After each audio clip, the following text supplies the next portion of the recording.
gamers, and welcome to episode 444 of the Super Ultra Podcast Arcade for February 10th, 2024. I'm one of your hosts, Daniel Nicholson, and with me is my co-host, Dominic Stallworth. What's going on, Dominic? All right, so we've been off for some weeks, man. You know, people have been busy going out places, going on trips. Yep. Catching COVID. Yeah. Oh, you caught COVID? No. Oh, okay. No. Just Yeah, the way it's you're making it sound like going out, hanging out with people. Oh. Even though I think I don't know. We're past that. We're over COVID. It was never real, Daniel. What are you talking about? But anyway, so we're gonna get right down to it.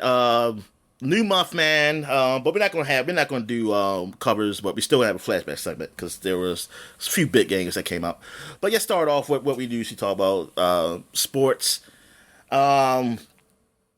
So as of this podcast, this is the day before the Super Bowl Eve. This is Saturday, so unfortunately for this area, Baltimore did not win. Yeah. They are not in the Super Bowl, and it's Kansas City. And by the time you hear this podcast, you'll know who won between Kansas City and San Francisco. I'm not rooting for either team. I'm not rooting against either team either. Like, I'm just past the point of just caring because I just feel like everything's a setup, and I'm just watching. I'm just going to watch and just enjoy the show. That's what I'm doing, dang. But the reason I say setup because it didn't make sense that the Ravens, who are like the number one running team in the NFL, basically, well, that's their identity, is running. Yeah. Chose not to run against the Kansas City defense, who are not that great at running, at the run defense, as you might have seen in the week before that game when the Bills ran it down their throats. Even though the Bills still lost, but that was for other reasons. Yeah. But you saw, like, damn, you could just run up and down this team, and that's what Ravens do. But Ravens said, no, we're going to pass against them. Even though that's their strength, we're still going to pass against this pass defense because we feel like we still can beat them that way for whatever reason. That doesn't even make any sense. And that gets you thinking, like, okay, I'm not a football coach. I'm not like a football savant either. I'm just a normal, average dude who watches football. That's all I do. So I just make it simple. So I just want to understand. Like, I just look at it simply like, okay, this team's not that great at the run. Ravens are great at the run. They're going to keep running unless they stop them. If they somehow stop them, then Ravens are going to be probably in trouble, and they're going to be forced to pass, and they have to overcome that. They didn't even do the running part. So I'm like, okay, what did the Ravens coaches see that they thought that they had to just pass and not even attempt to run the ball? Yeah. They saw dollar signs down, and that's what they saw from the NFL. And that's the only thing that makes sense. Other than that, or they just somehow went stupid. Yeah. And it's like you don't just go stupid and say no. That something. I mean, to that point, that's when you be like, like people. I know people who are gonna keep saying like, man, you can't fix these games. Can't be fixed or nothing. Like they can't. But you gotta explain that to me, man. You gotta explain why would a team that is great at running just choose not to run? Yeah. Why? That doesn't make any sense. We're not talking about like one play where they call a play and they mess up and they don't get it in or something like that. We're not talking about that. They wanted to confuse them, Dominic. Everybody knew they were gonna run, so they're like, we gotta throw them off by doing the thing that we're not as good at. And it was just like fans just couldn't understand, man. Like the true fans of football just cannot understand what the hell is going on. Like people who don't want Kansas City to go for many reasons, because like the teams that usually win, they become the team that people don't really like, unless you're their own fans. And the Taylor Swift thing. So you got people who don't want to see Taylor Swift in the Super Bowl. So they were just like, what are you doing? Why are you doing this to us? Why are you ruining our Super Bowl by having Taylor Swift be there? And like it, so, and that's, it's like, damn it, Ravens. Just do an impromptu halftime show. So, I mean, I'm already pissed off the Bills. The Bills should have beat them. And then the Ravens just played, it's just got like, whatever. So here it is. San Francisco, you know what their identity is? Run. Not if this San game Francisco is not. don't listen, their best player is their running back. Yeah. Like McCaffrey is the guy. This is the reason why they got him last year. They picked him up at the trade deadline last year. Right. Unfortunately, they didn't go last year because their quarterback got hurt and they lost to the Eagles. This time they're there. Everybody's healthy. McCaffrey is great, playing great. Like, if they don't run the ball against Kansas City, dude, you gotta say, okay, something's going on. that's they have to run the ball. I was like, you have to run. Like, you have to run the ball. Like you should just be destroying this fucking team with your running game. This is all you effing do. So I bet if they don't run the ball, then you know something's got to happen going on. But we'll see. We'll see. I'll be watching Super Bowl, just like most Americans. And I'll just hopefully it's a good game, but hopefully it's a game that makes sense too. So I don't have to be all like, oh God, why are these people being so stupid? So I hope it's just a good around game. Yeah, that's basically it for that. But what else on sports? I know basketball trade deadline is over. Wizards didn't trade a lot of people. They traded one guy, their center. One of the centers they traded to Dallas. I don't know who they got. I don't know players, and the players we got, I don't know. They're not a big name, so whatever. But thing is, I look at the team. It's like we don't have no presence in the paint, so we're pretty much effed. I mean, we're effed anyway because we suck. We only won 9 games this season, but it's like we have no presence in the paint. And then why didn't we trade a lot of people? Like, what are we doing? Like, what is our? I don't know what is the outlook here? Like, what is our future here? Like, why you didn't trade to get some assets or something to build? Like, are we keep these players because we're going to build upon them in the future, or what's going on? I don't know. Like, I don't know what the future is or whatever. With that team, it's like, darn, you're wasting my last year's of NBA for me, man. My last year's NBA, y'all wasting it on me because I ain't gonna be watching too much of this league. So, whatever. All right. So, anything big in wrestling happened for the last 3 weeks? There's big stuff happening in wrestling, Dominic. So, we're gonna try and get through this real quick, though. It's gonna be mostly focused on WWE. Daniel, I'm sorry. What the fuck? I totally forgot the biggest news in Baltimore. Besides, like some good news happened at that helped people with the Ravens news losing. The Orioles owner, the Angelos' family, get them out of there. They have sold their majority shares of the company to multiple people. So now it's a guy named Rubenstein, I believe. Mm-hmm. He is a Baltimorean billionaire. He's now the majority owner.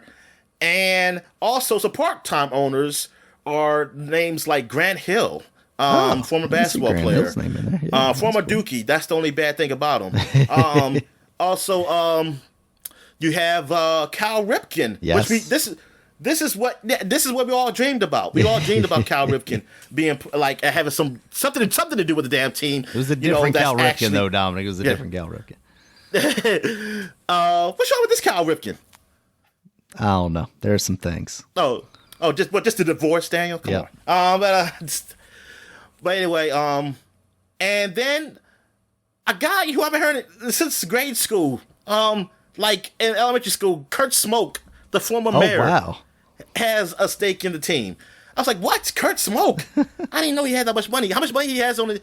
How much percentage of the team does he have a stake in? Politicians, I didn't realize they're taking all their money. So buying baseball teams. Yes. So yes, this is really a Baltimore like a Baltimore ownership. So it's like, this team ain't gonna be moving, and also Angelos is not gonna be doing making the big decisions anymore because it's cheap ass. So now we should be making some big moves. And, hey, they did make a big move. They got an ace pitcher, Corbin Burns, I believe his name is. I know him from the Milwaukee Brewers. He's won a Cy Young. He's been a great pitcher. Like, he's been awesome definitely the last 3 years. Mm-hmm. And now we got an ace. We got an ace. Like, I don't think we ever said that since Mussina. I don't think we have an ace since Mussina. No. That's the thing. And how many years ago was that? It's like fucking almost 30 years ago. Yeah, that was when I was regularly watching baseball. It's like 20-something years, really, because it's like 96, 97 or 98 where I forgot when he left. Yeah. But yeah, it's like we haven't had an ace since Messina, man. And that's ridiculous that we finally got an ace. I mean, it was like, like when the Ravens lost, it was like, somebody was like, baseball season starts, like, as a joke, because it's over. But man, I cannot wait for baseball. I mean, for multiple reasons, because all the teams I like now suck that are playing. I mean, even freaking like my college teams, both girls and boys, are not doing well. And then I'm not even a hockey fan, but the Caps look like they might not make the playoffs again for 2 years in a row, which they've been, all these. I don't know how many years in a row they've been. So yeah, I definitely can't wait for baseball season. Like, I'm so looking forward to it this season, especially see what other moves we can do now. What's the possibilities with this franchise? Don't let them with fool the new you, Dominic. owner? They hire one pitcher, and you're all about it. That's what they want you to think. And I mean, hey, and then like, cause my Washington team, they got new coaches in Washington, so I'm seeing that some people are not happy with the coaches, which I'm like, look, I don't know football. Like some coaches, some people think like, yeah, we got this coach, and then they don't do well. So what the hell do I know if this coach is going to do well? No, I have no idea. I'm just happy we have a new owner. I have a new owner in two sports that were bad owners. Yeah. So I was like, there's a change. It's like, thank you for getting this before I die. For this to happen. Hopefully, I can see another championship, at least one of these teams, or hopefully both, before I get my foot in the grave and at least to say, hey, at least I saw that. Because I was not, Washington, I was on the last Super Bowl they won was 91, 92, whatever, and I was basically in first grade, so that doesn't count. And I mean, I was so young, like it's hard to remember. And then Orioles, it was before our time. It was in '83, and I wasn't born yet. So yeah, I would love to see that. All right. So I guess we can finally get to wrestling. So what's going on in wrestling? Yeah, so Vince McMahon is out of WWE yet again because a lawsuit has been filed against him, John Laurinaitis, and WWE, basically alleging that this woman who was working for WWE was forced into a sexual relationship with the two of them and potentially other people. What? Not actually named in the lawsuit, but heavily implied was also Brock Lesnar. So it sounds like he's not going to be back. Oh my God. Yeah, allegedly. Is Stephanie McMahon coming back? What's that? Stephanie McMahon coming back? It seems doubtful. But that's kind of everybody's trying to figure out, like, who else knew what, because in the lawsuit, it's basically alleges like Vince McMahon would be sending or showing people on the production staff and whatnot pictures of this woman. Oh my God. But yeah, just abhorrent stuff. Johnny Ace is already, John Laurinaitis, Johnny Ace, he's already basically turned state's witness and is flipping on Vince McMahon. He's like, I was also a victim of this. I also worked for him and, was concerned that I would lose my job if I did not participate in this, which is just like, fuck you, Johnny Ace. But also, yes, just dump all the secrets on Vince. Get this man out of there. Yeah, so right before the Royal Rumble, basically all this stuff kind of came out. Slim Jim was going to drop their sponsorship, so very quickly TKO, it sounds like. Oh, you can't lose Slim Jim. Yeah. Can't lose Slim them, Jim. boy. Can't fuck with Slim Jim. Can't fuck with the sponsors down there. So it sounds like TKO very quickly, got Vince out of the company. You know what? I mean, I know this is, I don't know if you would call this racist, but that's fine. I always think of Slim Jim as a white trash kind of product. I mean, it's a wrestling food, so yeah. It just kind of think that. I just always thought that, and like I always felt that way, like all my life. Yeah, I always felt like, I can just see white people in trailer parks just eat Slim Jim. It's the only protein we got. Leave us alone.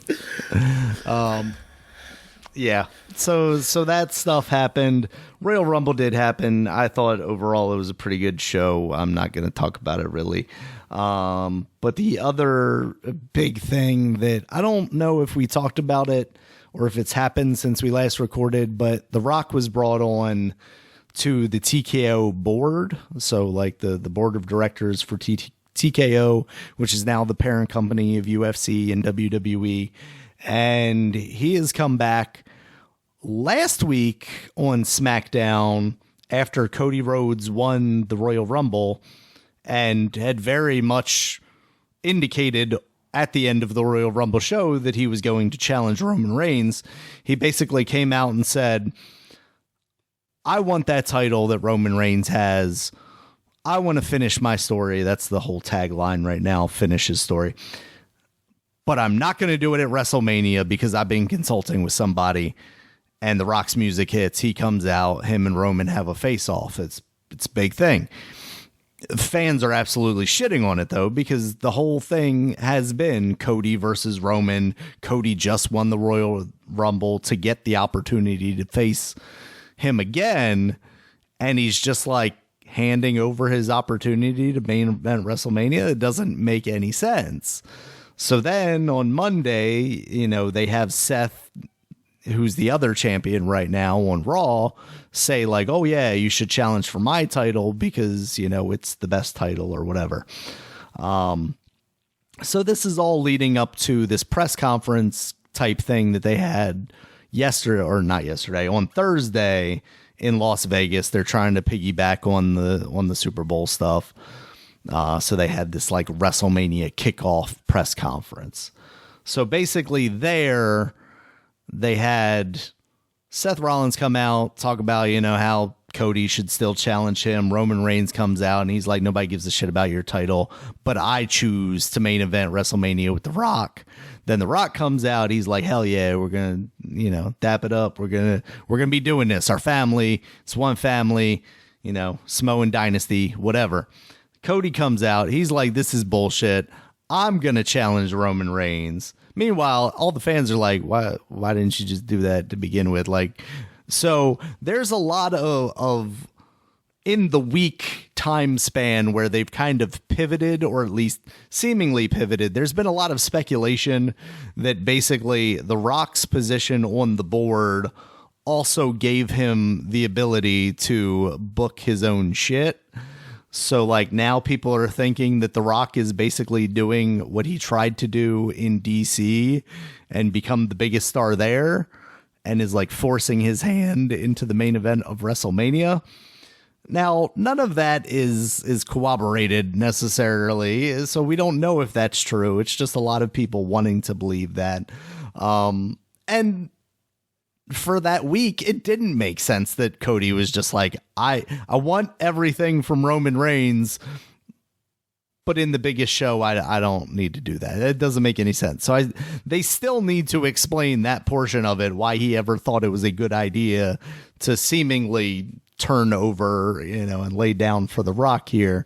But at this press conference thing, The Rock basically turned heel and was like, he slapped Cody Rhodes because Cody was talking shit about Roman and his family. Like, you know, your grandparents, you're talking about this dynasty, but like they would not be proud of you for this. Like they would be embarrassed at the way things are going right now. The Rock slaps him. He walks past Triple H in the back and he's like, you got to fix this. You got to make this better. You can't let him talk shit about our family. So now there's speculation that like maybe they do some kind of like Seth and Cody versus Roman and The Rock, or maybe even a fatal four-way type thing. Because again, I talked about this when The Rock kind of teased that he was going to go against Roman like a month ago or a couple of weeks ago. That man is not in ring shape. So like, you're protecting him a lot if you put him in a match with three other guys that are doing this regularly. Him versus anybody, whether it be Roman Reigns, Seth Rollins, or Cody Rhodes, is probably not going to be the ideal situation for The Rock or even necessarily the fans. So yeah, whether the whole like Rock trying to take the big spot and potentially even beat Roman at WrestleMania in the main event was in fact the storyline, or was in fact reality, like he's abusing his power. Because we've all heard the talk of like what happened with the Fast and the Furious movies, where like him and Vin Diesel would have it in their contracts, like how many punches they could take and, you know, how bad they could look on screen. Or if WWE just like masterfully did this whole thing. I don't know if I want to give them that much credit. I also don't want to necessarily, without any proof, say that The Rock is trying to strong arm people in creative and take the spot at WrestleMania. But it's very interesting what they're doing right now leading up to WrestleMania. And I think they did a good job pivoting from getting everybody to basically shit on what they had decided to do. And now I think for the most people, most people are pretty positive now coming out of that press event with what's going on now, and gives a lot of opportunities for different matches. And I don't think coming out of that, you find any way to get back to Roman versus The Rock, which is ideal, because that's not the story that they're telling right now. Now, I think that match could be good if The Rock could get in ring shape for what Roman does, which is usually like a 20-30 minute match, but that's a lot of work from where he is right now. So I got to give them credit. They're doing some pretty good stuff right now, even if there was a slight misstep or perceived misstep or what have you out of that. So that is what's going on with wrestling. One other thing worth mentioning, though, it seems like basically confirmed at this point, Mercedes Moné, formerly Sasha Banks, is going to be signed with AEW. They just announced a show in Boston, which is her hometown. And I forget what it's being called, but it's being given some specific name, almost the same way they debuted CM Punk, without saying she's coming or without saying CM Punk's coming, basically very much heavily alluding to it. So anyone in the know knows that that's what's happening without kind of spoiling the surprise aspect of it. So that should be pretty cool. Hopefully that means AEW will be taking its women's division a little more seriously. It feels like they're going in that route already. They're giving them a little more time. Occasionally they'll get 2 matches on a show instead of 1. But hopefully with the star power that Mercedes Moné brings in, it will maybe force their hand a little bit to get a little more serious about the women's position on the show there. So that is wrestling, Dominic. It's been a wild ride. All right, cool. All right, so let's get into what we've been watching. So obviously you've been watching wrestling, and so well, not even really, just following clips, basically. Just following the news and stuff like that. Yeah. All right, so I finally finished Blue Eye Samurai, which came out last year, somewhat late last year. Mm-hmm. Which is about a girl who was born in old feudal times Japan, back when they first really was introduced. Well, not I want to say first, but it was kind of in the first years of the introduction of the white man, and then they closed their borders at one point because I guess some problems they have with the outside world, and they want to keep Japan pure. But she was born of half Japanese, half white, and she's gone through some, being treated wrongly because of what she was, because she has blue eyes, and obviously they know she's a half breed, so they don't like her. And also being a woman, so that's tough. But she was told by her mother to act like to pretend she was a boy at least, so at least you can have that. And so that's what she grew up as, and then she trained to be a samurai, and then she's getting revenge on her father, which she doesn't know which one's her father. She know there are 4 white men, I believe. Yes, that were prominent white men, and that one of them was a father. She killed one, I think, before the show starts, or at the beginning of the show, or the fourth start. I forget what it was. And then now she's after this one, and this is basically through the whole series, and it is not a show for kids. It's a cartoon. I mean, it's animated. It's not anime. It's westernized kind of animated. It's really good, well drawn. And the show, I give it up there with what's the show we waiting for the comeback? Well, the League of Legends show called. Oh, what is that thing called? I always forget for some reason.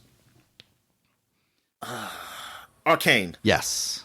It is very. I mean, I think overall as a show, it's pretty up there with Arcane, like as quality. Like I think this is one of those top animated shows that they have on Netflix, visually and storytelling. It's very adult. There is some cartoon nudity, and like I said, this is the most I've ever seen of a cartoon penises in my life.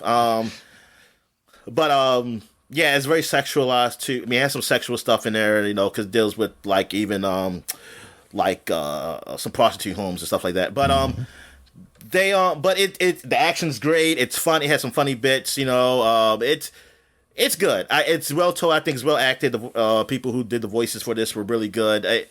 I really enjoyed it. I believe it's 8 episodes? I don't think it's 10. I think it's 8. Yes, 8 episodes. They are hour long each. Well, not hour, but like 40-something minutes. I think the shortest one I seen was actually like 35 minutes. There was one, and I think because I ain't gonna go into specifics on it, but yeah, it's a good series. Like I recommend it to watch it. I really liked it, and it looks like the way it ends on a somewhat in the cliffhanger. Like so, they are looking for more seasons. I'm a little disappointed. Story wise, it's fine for me. Like yes, but only because it's like I gotta wait, and I kind of just want to be like, hey, I finished a series, Mm-hmm. and I'm just like, I never can finish a series. It's not gonna be just like one season, like great season, and it has an ending, and it doesn't have to be sequels. But yeah, because when she said like it was 4 white men, I was like, darn, she only killed that one white man. When she got like 3 more to go, I only seen this one guy. though. So I was like, oh no, it looks like they're gonna try to do a season 2 or maybe more. All depends where it goes. But yeah, it was a good. I really enjoyed it. That was basically the only new series I watched. I mean, I've been watching a lot of anime, trying to find something that's pretty decent on anime. I think I've seen a couple series that kind of caught my eye. Mm-hmm. I may not mention it later. So I guess we both been watching that show Monarch, which is finished on Apple now, but we just kind of started getting into it. We are at like 3.5 episodes together on that. Yeah. So what do you think of the series so far? I think overall it's been quite entertaining. I mean, it obviously, even though it's kind of like the Godzilla show, it very much focuses on the human characters in it more so than the actual what are Titans? The monsters, or what what would they call them? Yeah, I guess Titans. There was another. What the Japanese called them used. people? What the Japanese people called it when they did Godzilla movies? They called them kaijus. Kaijus, yeah, but they don't say kaijus in this. No, but it's interesting because the main woman, I guess she's kind of the main woman. They don't really necessarily focus on one person.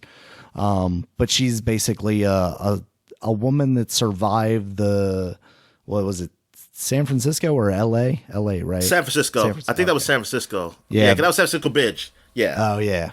But basically the attack of Godzilla there from the Golden State Bridge. Yeah. From the what was it, like 2015 movie or something like that? 2013. Yeah, because it takes place in 2015 now.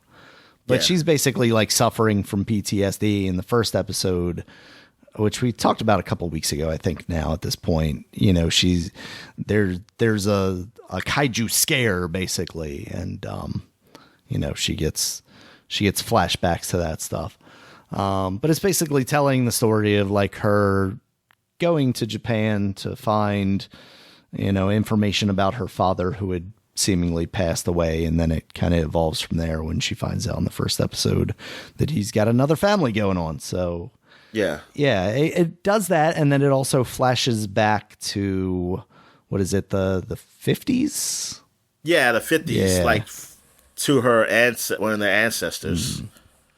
And basically like the early, discovery and research of these Titans and seemingly the formation of Monarch. I guess a grandmother. I guess that would be a grandmother, I believe. Yeah. I think that's, they that's her haven't father's really mother, clarified that necessarily, or at least I haven't picked up on it. No, the son was already born. Like I told you in the first episode, they spoke about. Oh, right. That's what it was. Them having a child already. Right. With that, the white dude. So yeah, he was already born. So she already had the kid. Yeah. And it kind of flashed back earlier too, even before that moment in the later episodes. Before, because that first episode, something happens to her. I don't want to spoil it, but yeah, well, I kind of did. But it goes. The second episode, it goes back further in the past when they first met. That's what it is. They first met, yeah. So yeah, that's their grandmother and their grandfather. And uncle. Well, that's what it's assumed. But based on that, assume unless some other crazy shit happen, I don't know. Maybe they make it like oh, maybe that's their real father is Kurt Russell. I don't know what the hell they're gonna do. But he says their uncle though, so I'm just gonna take it as word right now. Yeah, this is it. Yeah. So far, I think it's been pretty fantastic. I mean, The CG stuff with the creatures, I don't think is awful, but I also don't think it's like amazing. No, it's not. It's not on the movie level. Yeah, there's also some like the background stuff when they were in the jungle in was it 2 or episode 3? It just, I don't know if they're shooting like on a volume or something, but the like right behind the character looked like it was kind of on green screen almost. Well, how about I think in the snow part when they were on the mountain and stuff. I mean, like it looked kind of not real either. Yeah. Maybe, I don't know if he got to that part when it was nighttime. When it was nighttime, it kind of looked real. The background, like there was one on the side of the mountain or something. I was like, yeah, it looks kind of fakeish, but I was like, it's whatever. It's fine enough. I guess it's not bad. Especially when like that's not really the focus of the stuff. It's really about the characters, and I think so far they've really kind of nailed that stuff. I honestly didn't think I was going to see any monsters yet. I thought it was going to be until like later episodes. Yeah, I was really surprised at their use so far. Yeah, I thought it was going to be like you hear something and you might see like a tail or a shadow or something. Yeah, I think it was going to actually show stuff, like especially when they did the Godzilla test site thing. Yeah. And I'm thinking like, wait a minute, but Godzilla doesn't die. So I'm guessing it just like in the movie where it just like goes sleep off? I wondered honestly. I was kind of surprised that we didn't like immediately see Godzilla just like get powered up, because they're talking about. That's what I was thinking. Like the consumption I was thinking they were going to see that and then like kill him. That's what I thought was going to happen. I thought they were going to see like, like he's going to scream something. Like, let me tell you though, that general has a very weird look to him. Like he looks like Superman when they had to CG the lip on him over the mustache. Like there's something about his upper lip where I'm like, does he have just like a white mustache there, or is it he just have a weird face? But yeah, so but like you remember in the King of Monsters movie that when they dropped that H-bomb on him and the three-headed dragon monster. Yeah, it's like Ghidorah, I think. Godzilla went down into some hole or whatever and to rest because it was hurt. I'm thinking like that's the only thing I could think of is that's why they think he's dead, because he swam back down. Yeah. And he's just like, he's kind of soaking it in. Like he's not, because the explosion part, like it won't kill him, but it does knock him like out. Nah, or it's something. Godzilla climaxes when it gets that much radiation, and then it's just got to sleep it off, Dominic. He gets sleep. It's a refractory period. That's what that is. But yeah, that is interesting. But I just want to know, because I hope this also explains to me about the kaijus, because they say like Godzilla, he's there to keep balance. But I'm like, what are the other kaijus there for? Because some of them, like, they eat people. Like, well, they do something to people. I don't know if they eat them. They might eat them, but sometimes I see them kill people, and I don't see them eat them. But they kill people and stuff. And I'm like, what are their?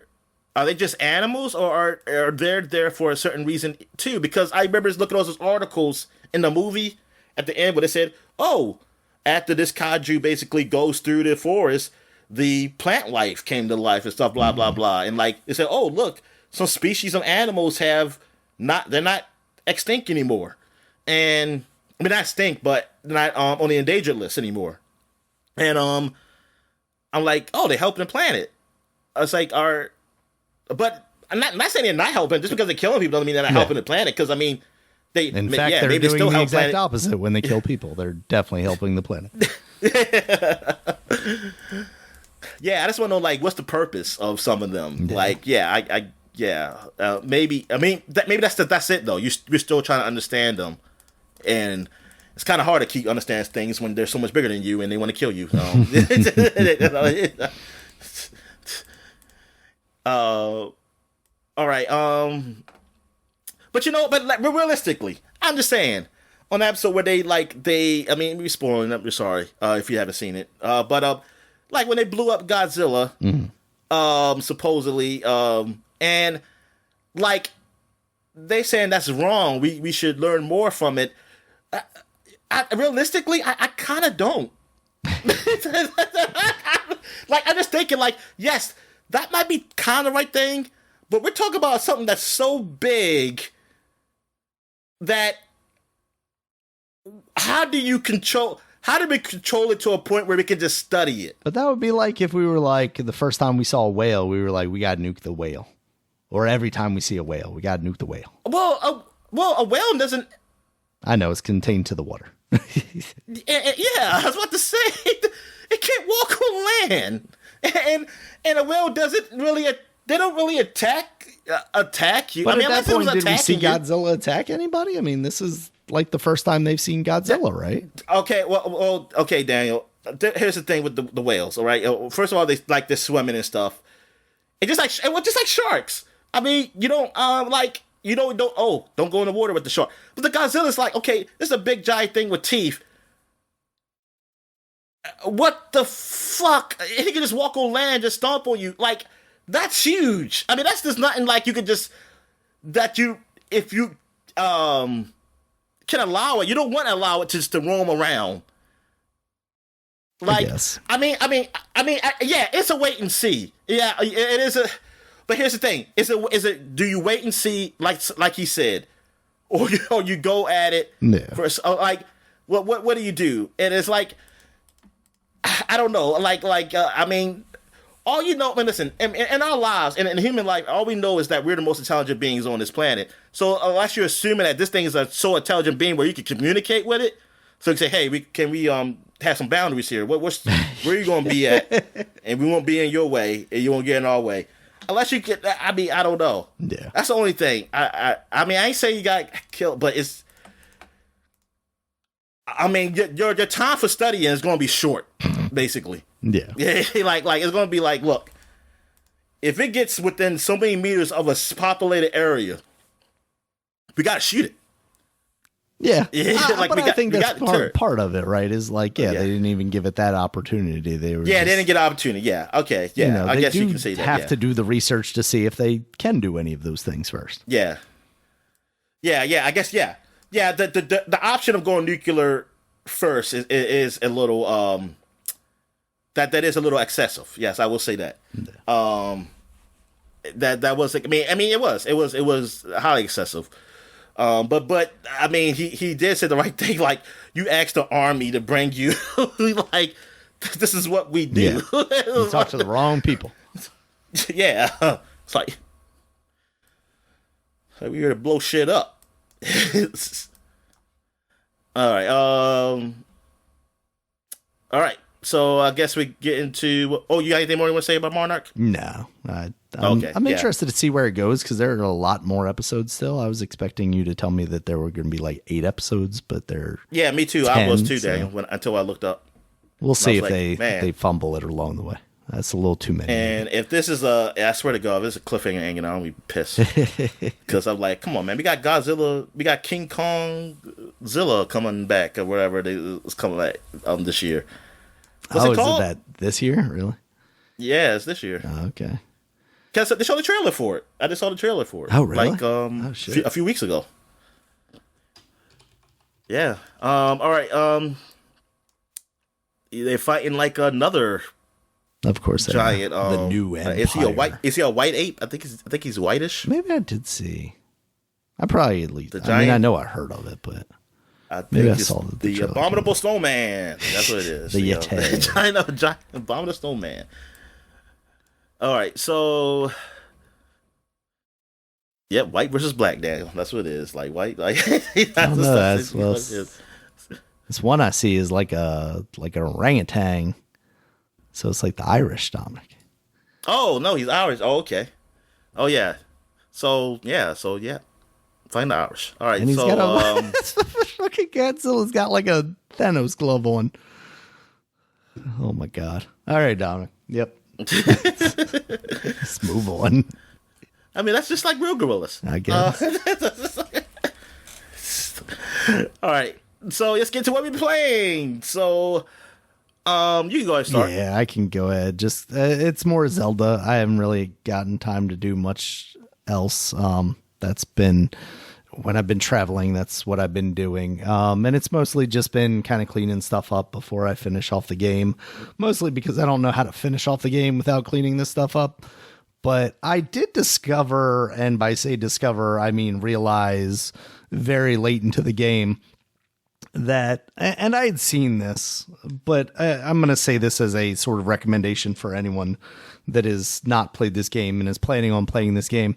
There is a vehicle that you can build made of 2 fans and a control stick that basically allows you to get anywhere in the world of Zelda, either above ground or below ground. Not so much in the sky, although actually I think it works in the sky too. That just makes travel trivial at that point. And if you were struggling to get around the world in any way, or you feel like it's taking too long, if you build that vehicle, you don't have to worry about it ever again. And for me, I don't know if I would have wanted to build it immediately, just because like it makes travel so easy that you might find yourself overlooking caves and stuff that you might otherwise want to explore. But for me right now, where I'm kind of just like checking off the boxes of trying to fill in the dark spots on the map underground and find shrines that I haven't on above ground, it's been pretty fantastic. So I will say that, like, even for you, Dominic, since you don't like the climbing aspect of it, where you run out of stamina and stuff, getting to the point where you could build this vehicle, I think it would just, let you go right through the game. Unfortunately, there's nothing like that weapon wise. So I think like for you, they've added like an even more complicated system to the weapons that maybe would push you even further away from it, because it's not just the what is it? Not denigration, but the fact that the weapons degrade. It's not just that anymore. Now, in order to get like a weapon that's really useful, you have to have like a base thing, like a stick or a sword or what have you. But then you also have to like fuse it with an item that's like a thing that you get off a monster or something like that. And unless you're like, and maybe it's just the way I'm playing and I'm not being smart about it, where like maybe before I get into a battle, I fuse a whole bunch of stuff. I find myself like in the middle of a battle trying to be like, okay, well, I got to get my sword out and then I got to go into the menu. I got to drop this thing so it's on the ground. So then I can bring up the fuse menu, and then I can put the two things together. And it's a little cumbersome. And I think for someone like you that already butted up against that weapon system in the first game, that this could maybe be something that would be even more of a hindrance. I really wish they would just have like 4 or 5 weapons in there that you didn't have to deal with any of that stuff on. Like, you get the Master Sword, you get like a big Goron sword, you get like a Zora weapon, you get like a Gerudo weapon, something like that, where it's like, okay, these aren't going to be the strongest weapons in the game necessarily, but they're also not, you're not going to have to worry about whether they're going to degrade. You don't have to necessarily fuse anything with them to do some serious damage on an enemy, but you can also fuse something to him. I wish they had something a little more like that, but you know, it's the game that they designed, so it is what it is. So, what have you been playing? We need to complain more. See, y'all ain't complaining enough. Well, I don't think the next Zelda game is gonna be the same as these games, so I'm hoping that we move away from some of the more like Souls-like aspects of this stuff, or survival aspects, I guess I should say. All right. So here's what I've been playing. All right, so there's been a few new games on Xbox. Nothing really. Well, there's been some huge, but I didn't play them yet. I didn't play Persona Reloaded yet. Excuse me. And you know what? I thought Like a Dragon was an Xbox Game Pass. I thought it was too. And I was looking for it. I was like, I thought I'd say. Because really, I thought it didn't come out yet. I didn't pay attention to the release date. Mm-hmm. So, but then I saw I keep seeing this commercial on my Twitter with that comedian black guy in there, and like he's on that Like a Dragon commercial, and I was like, it's like then it said out now. I said, oh shit, I didn't even realize it was out now. I go to Xbox Game Pass. I was like, I don't see it, and then I go online and say, wait a minute, this is not on Game Pass. No, it's not, and I was like, oh my god. This is not on Game Pass, so I was looking forward to start this game. But at least it gives me time to finish other games. So, I played some more Power World, because I want to put some video up for it, for, I guess, it will be this podcast, maybe. I think that's what it was, because we've been gone for like 3 weeks, so I get almost a month. So, I did build, I really went into it, even though I was cheating, but hey, that was the only way I was going to be doing this stuff, because ain't no way hell I'm going to be spending a whole bunch of time cutting down a whole bunch of trees and building shit. Holding down buttons while you cook. Yeah. So, I built up a home, I built some beds for my pals, I did the sheep. I start, doing what they have in the corner. Oh yeah, it's been an update since I played it, so a lot of things are better. It runs better, the button prompts are there for the PC, Xbox version of the game. It was definitely, some of the bugs were gone. I mean, they're not totally gone. It's still early access game. Mm-hmm. So, but it was a whole better experience than when I started out as that. I said, okay. And with cheats also being available, I was like, oh yeah, this is a lot better than I was planning doing. So, I built my house, I built the beds for some pals, I started doing some of the tutorial stuff they have in the corner, say, hey, do this and you get XP and blah, blah, blah, and really teach you the game. So I was like, okay, I'm getting into this. I got a whole bunch of pals, I got a whole bunch of sheep, doing things around the place. I upgraded stuff probably a lot further than I should have because of my cheats, but I didn't care. It was fun. And I was like, okay, I can see really going around the world in this game and stuff like that. But the thing is, I didn't really want to do that right now. I just want to put enough video for the game. So maybe one day I'll go back to this later on when I finish what I'm doing with these other games. But I said, okay, yeah. And I mean, but the thing is, if I didn't have the cheats, I mean, the game would still be fun, but I've been really doing a lot of monotonous stuff, like collecting stuff, which some people, they like doing. People like doing that stuff, and I get it. I get it. Sometimes I get that feeling too. I like to do things, but now I'm kind of realizing my own mortality, Daniel, that I know, like, hey, life is short. Yeah. I can't I like to play games, but I don't want to be focused on just one game. So, like for too long. So I was like, no, we got to speed things up. So, yeah, I'm glad I have cheats for this game. So, like, this would be the only way I play is through PC. So I went back to Trails. So, like, I've been focused on Trails for, like, these 3 weeks. It's been mostly Trails of Revelry, which is the sequel to Trails of Cold Steel series, which was 4 games. Mm-hmm. This is almost like how Trails of the Sky 3 was, where it was like almost you would say a side story, but still part of the universe, and it's still like a main story though. It's still connected. Like it's not something like where you can say like, oh, it didn't happen. No, it happened. Like but it's almost like Trails of the Sky 3 was more almost like a I don't know what you would call it. Something where like it's a reunion, I guess you would say. Yeah, a reunion. Where you can see all the characters from Trails of the Sky 1 and 2 working together, that probably didn't work together, and like y'all all doing the story together. And this is kind of like that, but in the scope of all the games that have come out in Trails. Like you have Trails of the Sky 2 people in here. I mean, that's it 2. I mean, Trails of the Sky series, you have the Trails of the Crossbell series, which was the PS Vita game, which been re-released now on PC and everything else. And the Trails of Cold Steel. So you got all those characters in this game, in this story. It starts off with Crossbell's independence, finally really having true independence, but something goes wrong. There's something, some group came to take over, and like things are going wrong. And now y'all all kind of working together with this. And then there's this hub world where you go to, and it even explains it like this is the area where you won't remember. Like when you go back to the real world, you won't remember this world. Huh. This world's only here for you to help build you up and make you stronger.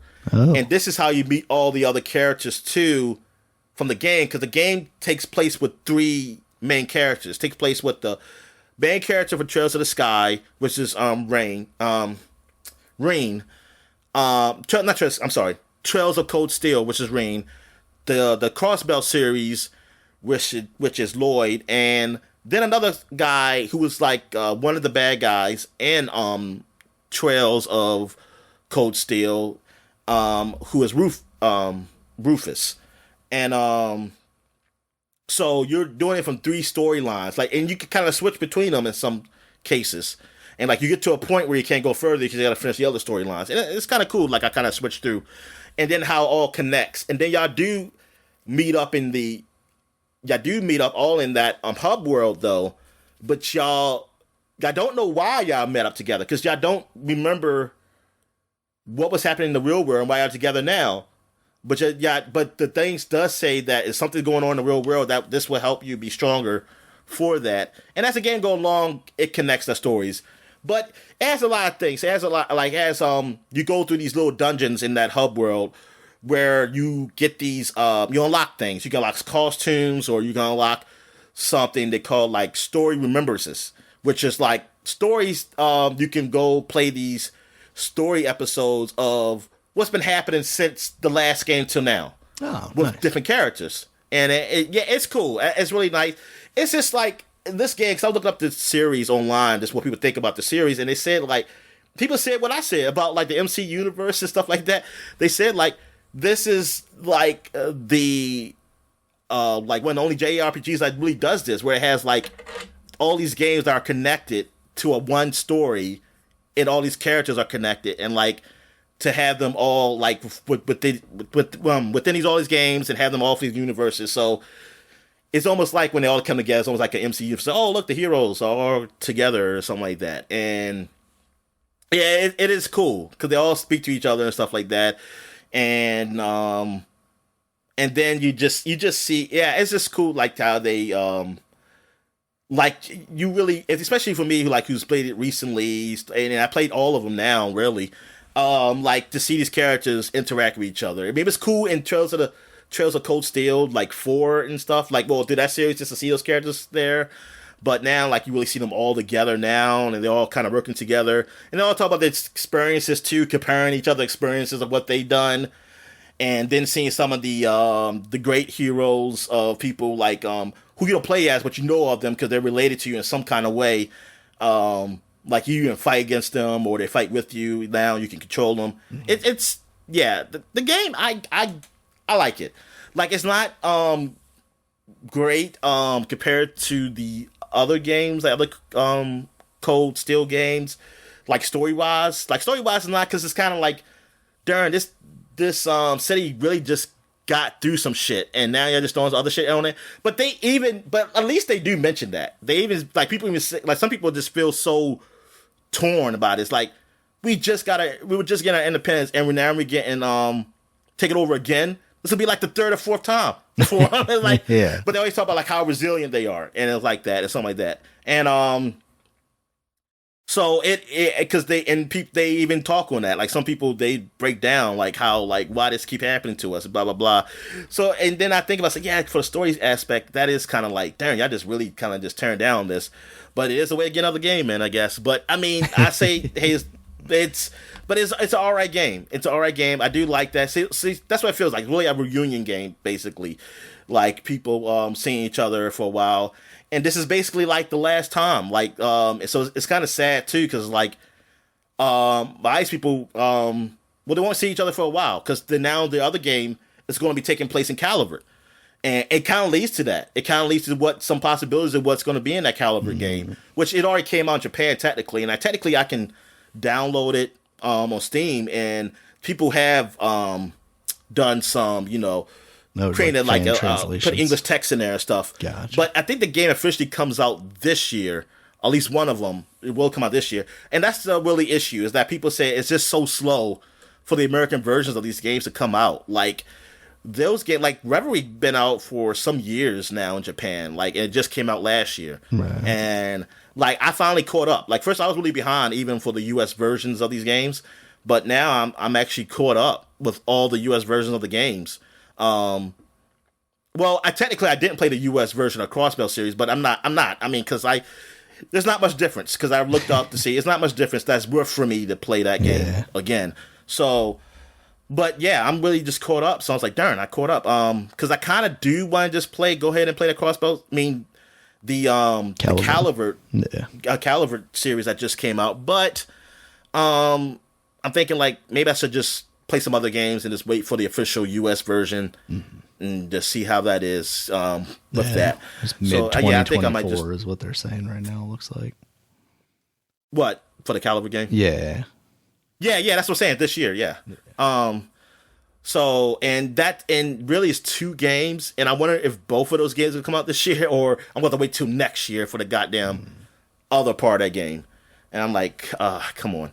So, yeah, I hope I'm just like, yeah, they still haven't got to a point where they can just put these games out like that for over here. But hey, at least we get them. But yeah, so I really enjoy this series, and yeah, I blame Bruce and Cat for this, for talking about Trails to the Sky, and look at me, just staying with this universe. All right, so what else have I played? I also played some a couple new games that did come out. Oh, because I mentioned that before. I just went to Trails. There's a new game on Xbox Game Pass, Rotato, which is it is a roguelike game that's is really similar to Vampire Survivor, as in the auto attack system in there. But it's a small arena. It's cartoony, like, and you look like a white potato, which I'm a little like I don't get it, because first I was like, it looked like an egg to me, but whatever. I guess you're supposed to be a peeled potato or something. But even them, they're not really white. They're usually brownish, but whatever, like off white.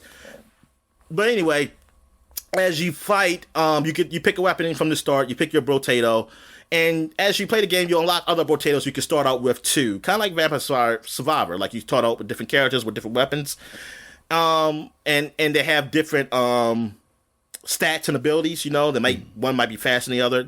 It's the same thing along those lines. Gotcha. So like, because the first one you start out is more balanced, and then you can pick other ones and say, hey, this one gets more XP faster. This one shoots faster from the start. Blah blah. And as you play, it can be endless. Like there is no end until you die, or you can play. It's 20 rounds, and each round is longer than the next. And the first round goes by pretty fast, and then it goes a little slower each round. Enemies come constantly until the round is over. And as after each round, you can choose the weapon you want. They give you choices. They give you 3 choices. You can do a reroll which costs money, and just like in Vampire Survivor, I think you have to unlock that though. But also, you can pick an item to give you a certain stat boost, and they might give you a stat deficiency too. It might say, hey, you'll be faster, but you won't shoot as fast. Or you might, hey, you're doing more damage, but your health is not it's going to be -1 health and stuff like that. So you have to look, what do you want more than the other? You can pick a weapon you want, and you can combine weapons if they're the same type and the same level only. You can combine them and make them a stronger weapon. It's fine, but it, like someone said, it's not a lot there. It's kind of it's fun, and like it's something that you can pick up. Like you keep playing, like it got that kind of addictiveness to it, just like Vampire Survivor or other roguelike games. You can pick up, play, die. You want to keep playing. But it's just not a ton there really from the start. Maybe some DLC, to add more modes or something like that to it. Because there's only really 2 modes, the endless and just the 20 round. And then, but as you go up, if you go past the 20 round, then you can do another run, which is like, I think it goes up to maybe 10 runs, I believe. Because it starts with 0 run, then it goes to 1. I only got to 1. And you get different enemies in that run. So, yeah, it's an alright game. And plus, for Game Pass, I don't know how much it costs like normal, but for Game Pass, hey, it's a free game. Yeah, it's like $4 on Switch, so probably something like that. Oh shucks, $4, man. I think that's an alright price. For this type of game. Yeah, there's another game that's kind of similar, Mecha Ball. It's not auto attack though, but you play as a ball. Kind of reminds me like a pinball kind of deal, but an isometric view kind of reminds me of like Sonic 3D. Blast thing kind of thing, but you're a ball and you attack things and you get weapons like after each round. I haven't played a lot of it, and it's been weeks now since I played it. I think it's actually been probably almost 3 weeks now since I played that game, so I don't remember too much. I know I wasn't really into it that much, and based on reviews, it hasn't been really great. Potato, I think reviews of Potatoes are better than that one. They're not super great either, but I think the game is fine. I think it's just a fine game. It's not something special. Mecha Ball, it seems okay, but I have to play more to really give it like a clear really standing that if it's not good or not. I just know but put like this, it didn't grab me. And those type of games are supposed to really grab you because you want to keep playing them. That's those type of games. So yeah, I don't know. I don't think it's really there, but maybe I'll try it one day again to see how I like it. And last but not least, since I finished Trails, I was like, I was playing Starfield 2 some of these weeks ago. But then I took a break. I was taking a break from that, and that's why I went to play Trails. I said I'm gonna finish this off. Trails. Oh, there's still a post game. Like I finished the main game of Trails, and there's still some post game stuff in that hub world, the Reverie world.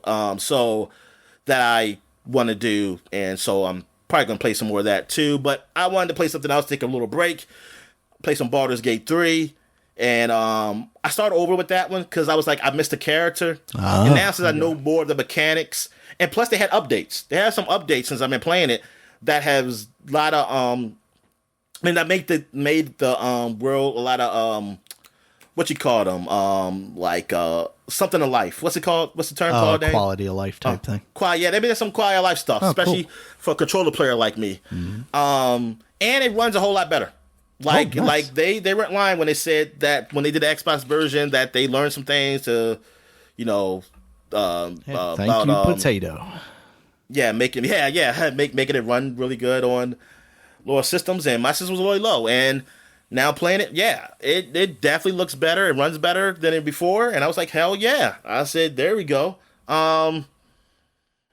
Yeah, so it's definitely not great, but it's definitely it's a lot better than what I was playing, man. It was a lot better than what I was playing before. So, good job for them, and I'm glad I waited because I'm glad I didn't go through it. I mean, it sucks for people. If there was anybody in my situation where they just went through, just forced themselves through, through it, but it was still a good game. But it's like, man, they made it great. But see, that's the risk you take now with games, like you want to play them first, but then they update things better, and it's like you don't want to don't do that. But then it's like, do I want to start? But I guess you just have to look at it like, hey, that's fine. I mean, sometimes I won't. I mean, sometimes you don't care. I mean, sometimes I don't care. Sometimes like, oh, they made it better, but oh well. I mean, I already played through and I had fun with it. It's only when you probably don't have fun with it that would be like, hey, that sucks that they missed. I had to play it when it sucked, like Destiny. Like that's with me with Destiny.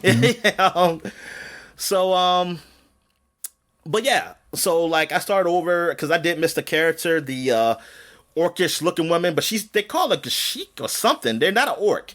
They're definitely not the same as orcs. And I'm trying to think, do I want to bone her? Yes. I don't know. They say yeah. I don't know. If you're asking the question, Dominic, the answer is yes. Yeah. But I'm still thinking about I might want the devil chick. I mean, also yes. Why not? But you can't do both, Daniel. These people don't believe in more than one. Don't believe polygamy, Daniel. Don't believe polygamy. Hold up. I think I lost Daniel. Did I lose you? Hey, Dan, you still there? That's good. All right. I'm gonna try to get him back. Can you find it? Connection? Come on.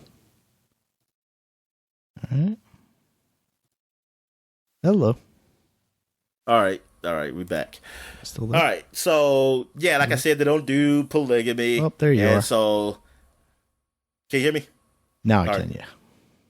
Oh, I was saying that they can't do polygamy, so I have to choose. But I did because the last guy I was like they call a trifling or something like that. They look like the devilish ones with horns. This time I chose to be half elf, half human guy. And the bad thing is with my graphics card or my processor or whatever is worse. I don't know what's worse that's making it. But whatever is making it so that, because it don't do black well. My screen don't do black well in this game. So when I do pick black, it looks kind of gray. And I hate that. So I was like, with my hair. And it's like, the black was, because I always think like, where's just regular black? And it doesn't do it well because whatever. But anyway, no, I mean like for hair it doesn't do well. But my character, I picked like I have like a hairstyle like Mahomes look, like almost like Patrick Mahomes kind of look. And but I mean I wanted just a regular like fade, but they don't do that. They got like a little bushy fade or something. I was like, come on, man, this magic here. People gonna do haircuts. I said, wait a minute. If you could do the Mahomes cut, you could do a fade. It's like, so you know, we can't even say like, come on, man. People weren't doing like fades back then. So maybe, well, people, come on. It's magic, and then they got hair like Mahomes and shit. You can do this. You can do that. And then it's like I said with magic, you can cut people. Somebody can cut your hair really nice and neat, man. Shit. But yeah. Well then, yeah. Well then, you know what? Then all women should have like a little mustache. Then you want to get all like that technical. Then there should be a lot of women with some freaking facial hair or some type of facial hair. Oh, don't get the Horizon people angry again, Dominic. All right. So, but like creating my character. Yeah. Besides that, I chose like a monk class. I think the other guy I was some type of. I wasn't a wizard. I was some like mage. It wasn't a mage either, but it's somebody do magic. But I forgot what it was. It wasn't a druid. It's so many goddamn things in the freaking Dungeons and Dragons shit. But I'm a monk this time.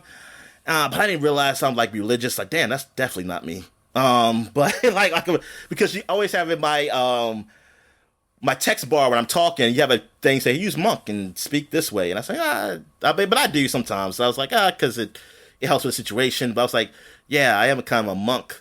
So I am kind of a religious thing. But I say, but I'm a killer monk, I guess. I'm the killer monk. So that's what I am. But yeah, this game is so good, man. This was a great game, and this is like good job on them that and also making it so that there is a version you can play where if you're not really into the hardcore style of the RPG, that is a little easier, you know. Well, it definitely makes it a lot easier with cheats because now I put over encumbered stuff. I just pick up anything I want now, and I don't have to worry about that and shit like that. Because yeah, that's what I definitely don't want to freaking focus on. But yeah, I really enjoy this game. And that is it for what I've been playing. So we'll take a quick break. When we get back, we get to the flashback segment. All right. And we're back. And now we're flashbacking to 2014 in February. We got a new month here. And damn, you know what? Did I finish? I finished it off last month. Yeah, I think I did. And if I didn't, I think you did too. I'll do it next week. Because I ain't going back. If there was something I missed for January for last, yeah, I'll do that next year. I'll remember to put that next week. All right, because we've been going for a while, so I'm starting with the new month. We'll do magazine covers next week or so. So, all right, we're starting off with Fable Anniversary. Came out for the 360 10 years ago. This was the HD release of the game. Like, it's been up graphics and everything, almost kind of like Halo Anniversary Edition. And it did look better and everything. I played a little bit of it late, years later than it came out. I think it was free on Xbox. That's why. And I mean, it looked good and everything. I wasn't a big Fable guy. I mean, because it wasn't a game I thought it was, and I did beat it though on the Xbox. But I like 2. Well, 2 I do like more, even though that still wasn't exactly what I wanted, but I thought it was cool. But Anniversary Edition, I thought about playing through it, but then as other games came out, and I was like, I just didn't play it. I was kind of hoping you would play, but you said you remember even playing it. So I was like, darn, I'm surprised. I think just like you said, there were other games, and I had my time with Fable. I really like the first Fable. Actually, it's definitely not necessarily what was promised, but there's a lot of character to it that I like. Yeah, I know you like the British humor. You like fart jokes. I love the fart jokes. Loves chicken chaser, chicken fucker. Oh, chaser. Chicken fucker. Chicken chaser. Rated adult only, Dominic. Then it would be that was so annoying to me in that game when I first played it. I was like, how do I get them to stop calling me chicken chaser?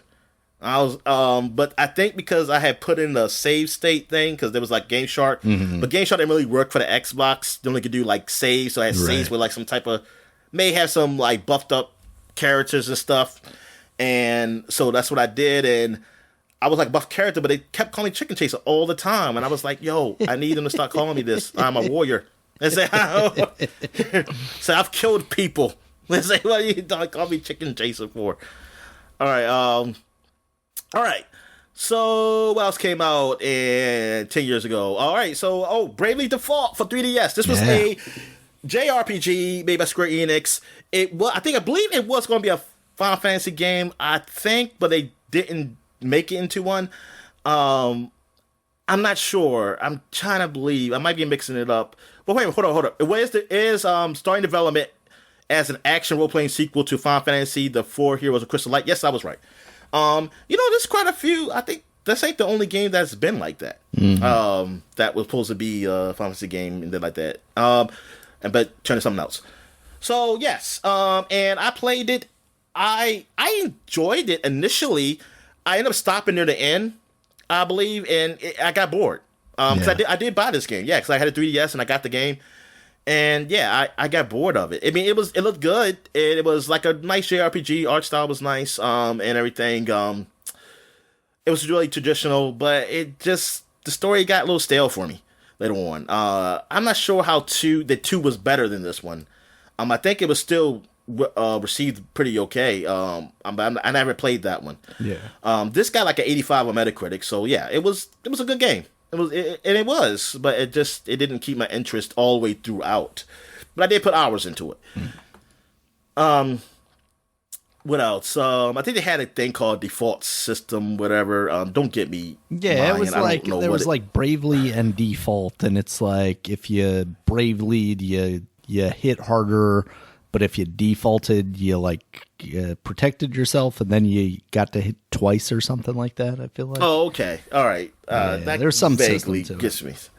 And I think because I had the Game Shark for the 3DS, that stuff meant nothing to me. I think I just was killing I was enemies. always bravely and default. Yeah, I was just kicking their ass. All right. I also had some Street Pass stuff. You remember Street Pass? Mm. Yeah, everybody was hip to Street Pass, right? Of course. In San Francisco. All right, so I just think where the game journalists were at. That's all I think. They love that stuff at like GDC and E3. Yeah. All right, you got Jazz Punk came out. This was one of those like Adult Swim games, right? Yeah, it was basically like it was more comedy focused than it was about gameplay. It was very much like explore the world and I totally forgot and check about this things game. out. But the writing was very good in it. I remember it being praised very highly around Game of the Year times, especially like on Giant Bomb. I think Alex was the one that was very high on it.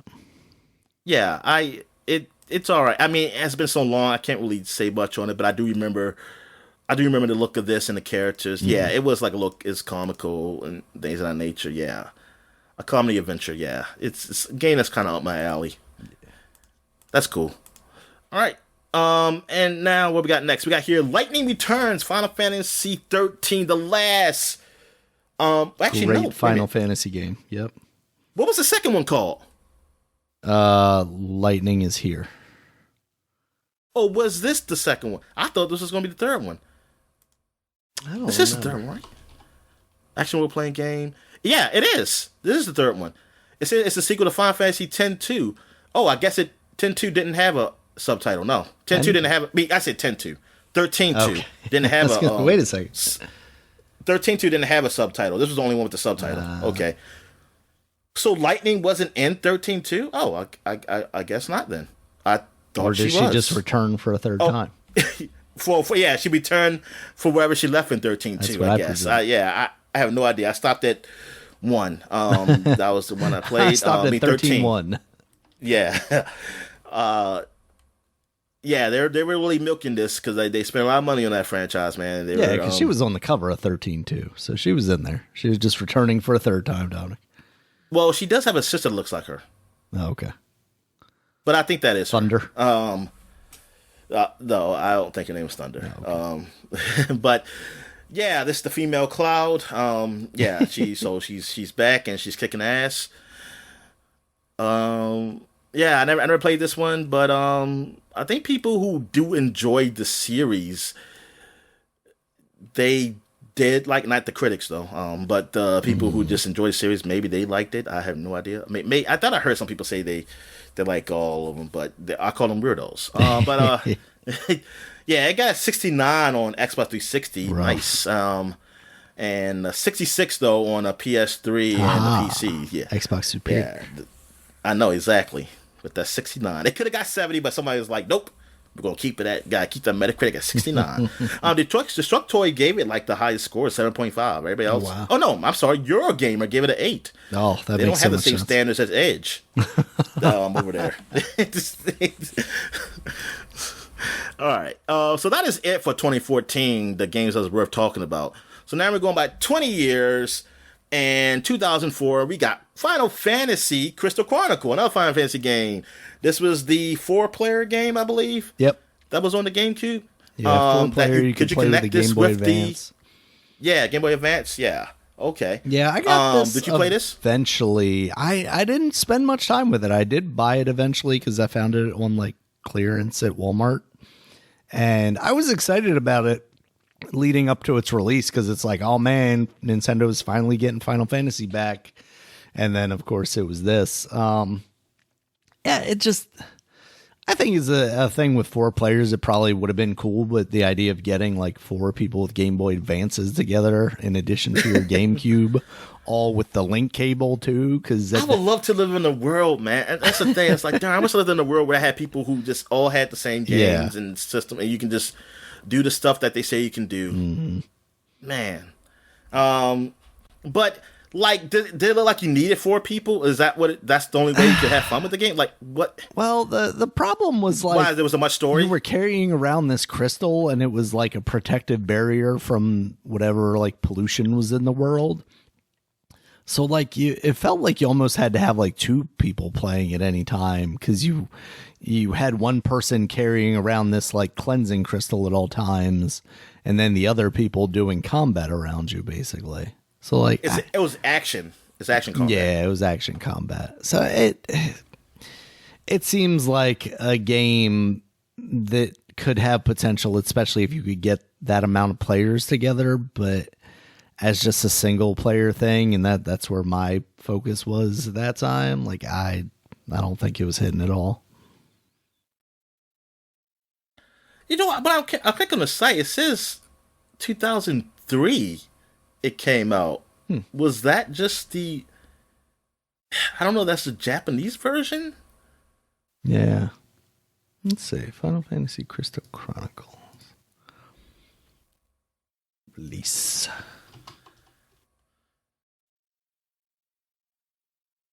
Yeah, it was released in 2003 in Japan and 2004 in North America, Europe, and Australia. All right, cool. All right, so we made no mistakes here.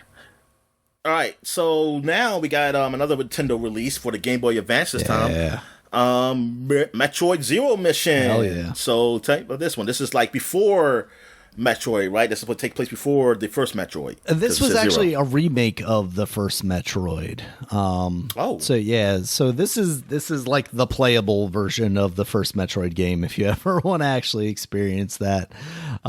It's not a direct one-to-one thing, but I believe it's very similar to it. And basically they take that and then they expand out further past that game, because after you beat like the main Metroid 1 portion of it, then you go into the spaceship that like crash landed there, and then you do some extra stuff. This is of course where you also get like Zero Suit Samus from, because that portion of the game, you lose your suit, and then you're running around in your little blue leotard thing with a stun pistol, which that was kind of a cool aspect of it, because it was more like what they did. So Metroid Fusion, but Metroid Fusion was the first one. Oh, this was the first one to do Zero Suit Samus? Metroid Fusion, like you... That was just a new suit. Yeah, that was just a new suit. You kind of see her in... I mean, she's always kind of bit... Well, that's not true, because she was in like a black leotard at one point.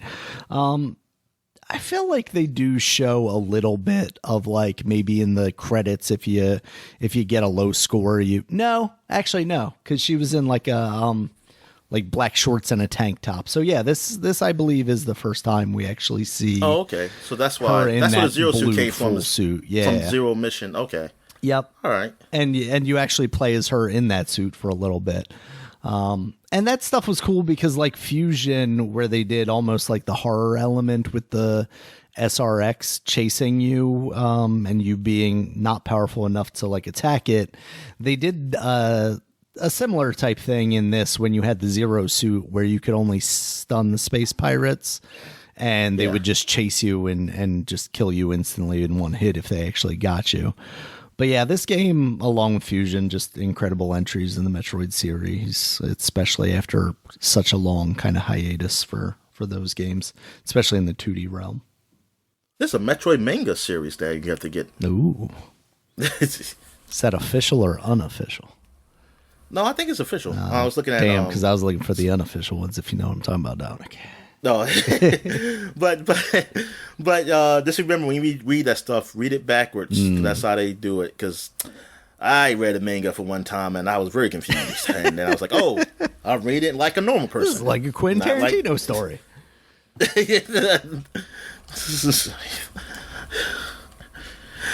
All right. So that is it for games that's really worth talking about in 2004.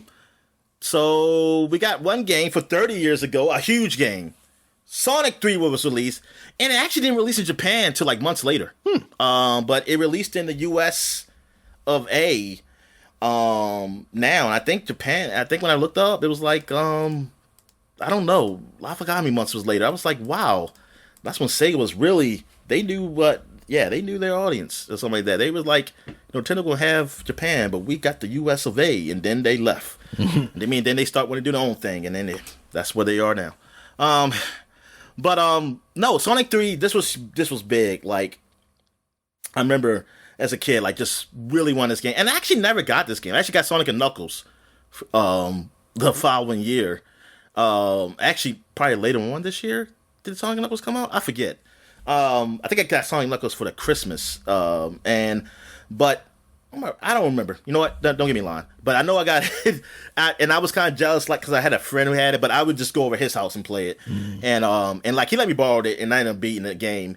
And it was short, and I was like, darn, this is a whole lot shorter. And I felt like I had an easier time getting through this game than I did Sonic 2. So I was thinking in my little kid brain, like, oh, that's because I'm older and I'm getting better at video games. So I was just thinking that. And are you still there? Yeah. Oh, okay, make sure one of these. All right, so but it was until years later, even after Sonic and Knuckles came out, that I realized Sonic and Knuckles was supposed to all be the same game. I didn't know that. I mean, I didn't read anything that was even to that account. I mean, because I was really reading about games back like at that age, so I didn't even know that was a thing. And I was like, oh, that makes sense now. Why Sonic and Knuckles is what it is. Right. Except for the Knuckles. I mean, they did add Knuckles. You could play as Knuckles and stuff like that. But why that game was so much shorter than what it should be. And I was like, oh, because that was supposed to be all one game, but because of time constraints and things of that nature, they couldn't do it. And actually, Sonic 3 was going to be an isometric view, kind of like Sonic 3D Blast. Oh, wow. Thank God that didn't happen. God was looking out for us as Sega people. He said, no, you put another regular 2D Sonic game out there for they can at least have this before y'all go fuck it up. Yep, and basically Sonic 3 was the last, as far as me, as just people of my generation, the last great Sonic game for a very, very long time. Sonic 3 / Sonic Knuckles. There was nothing else really good about Sonic. Yeah.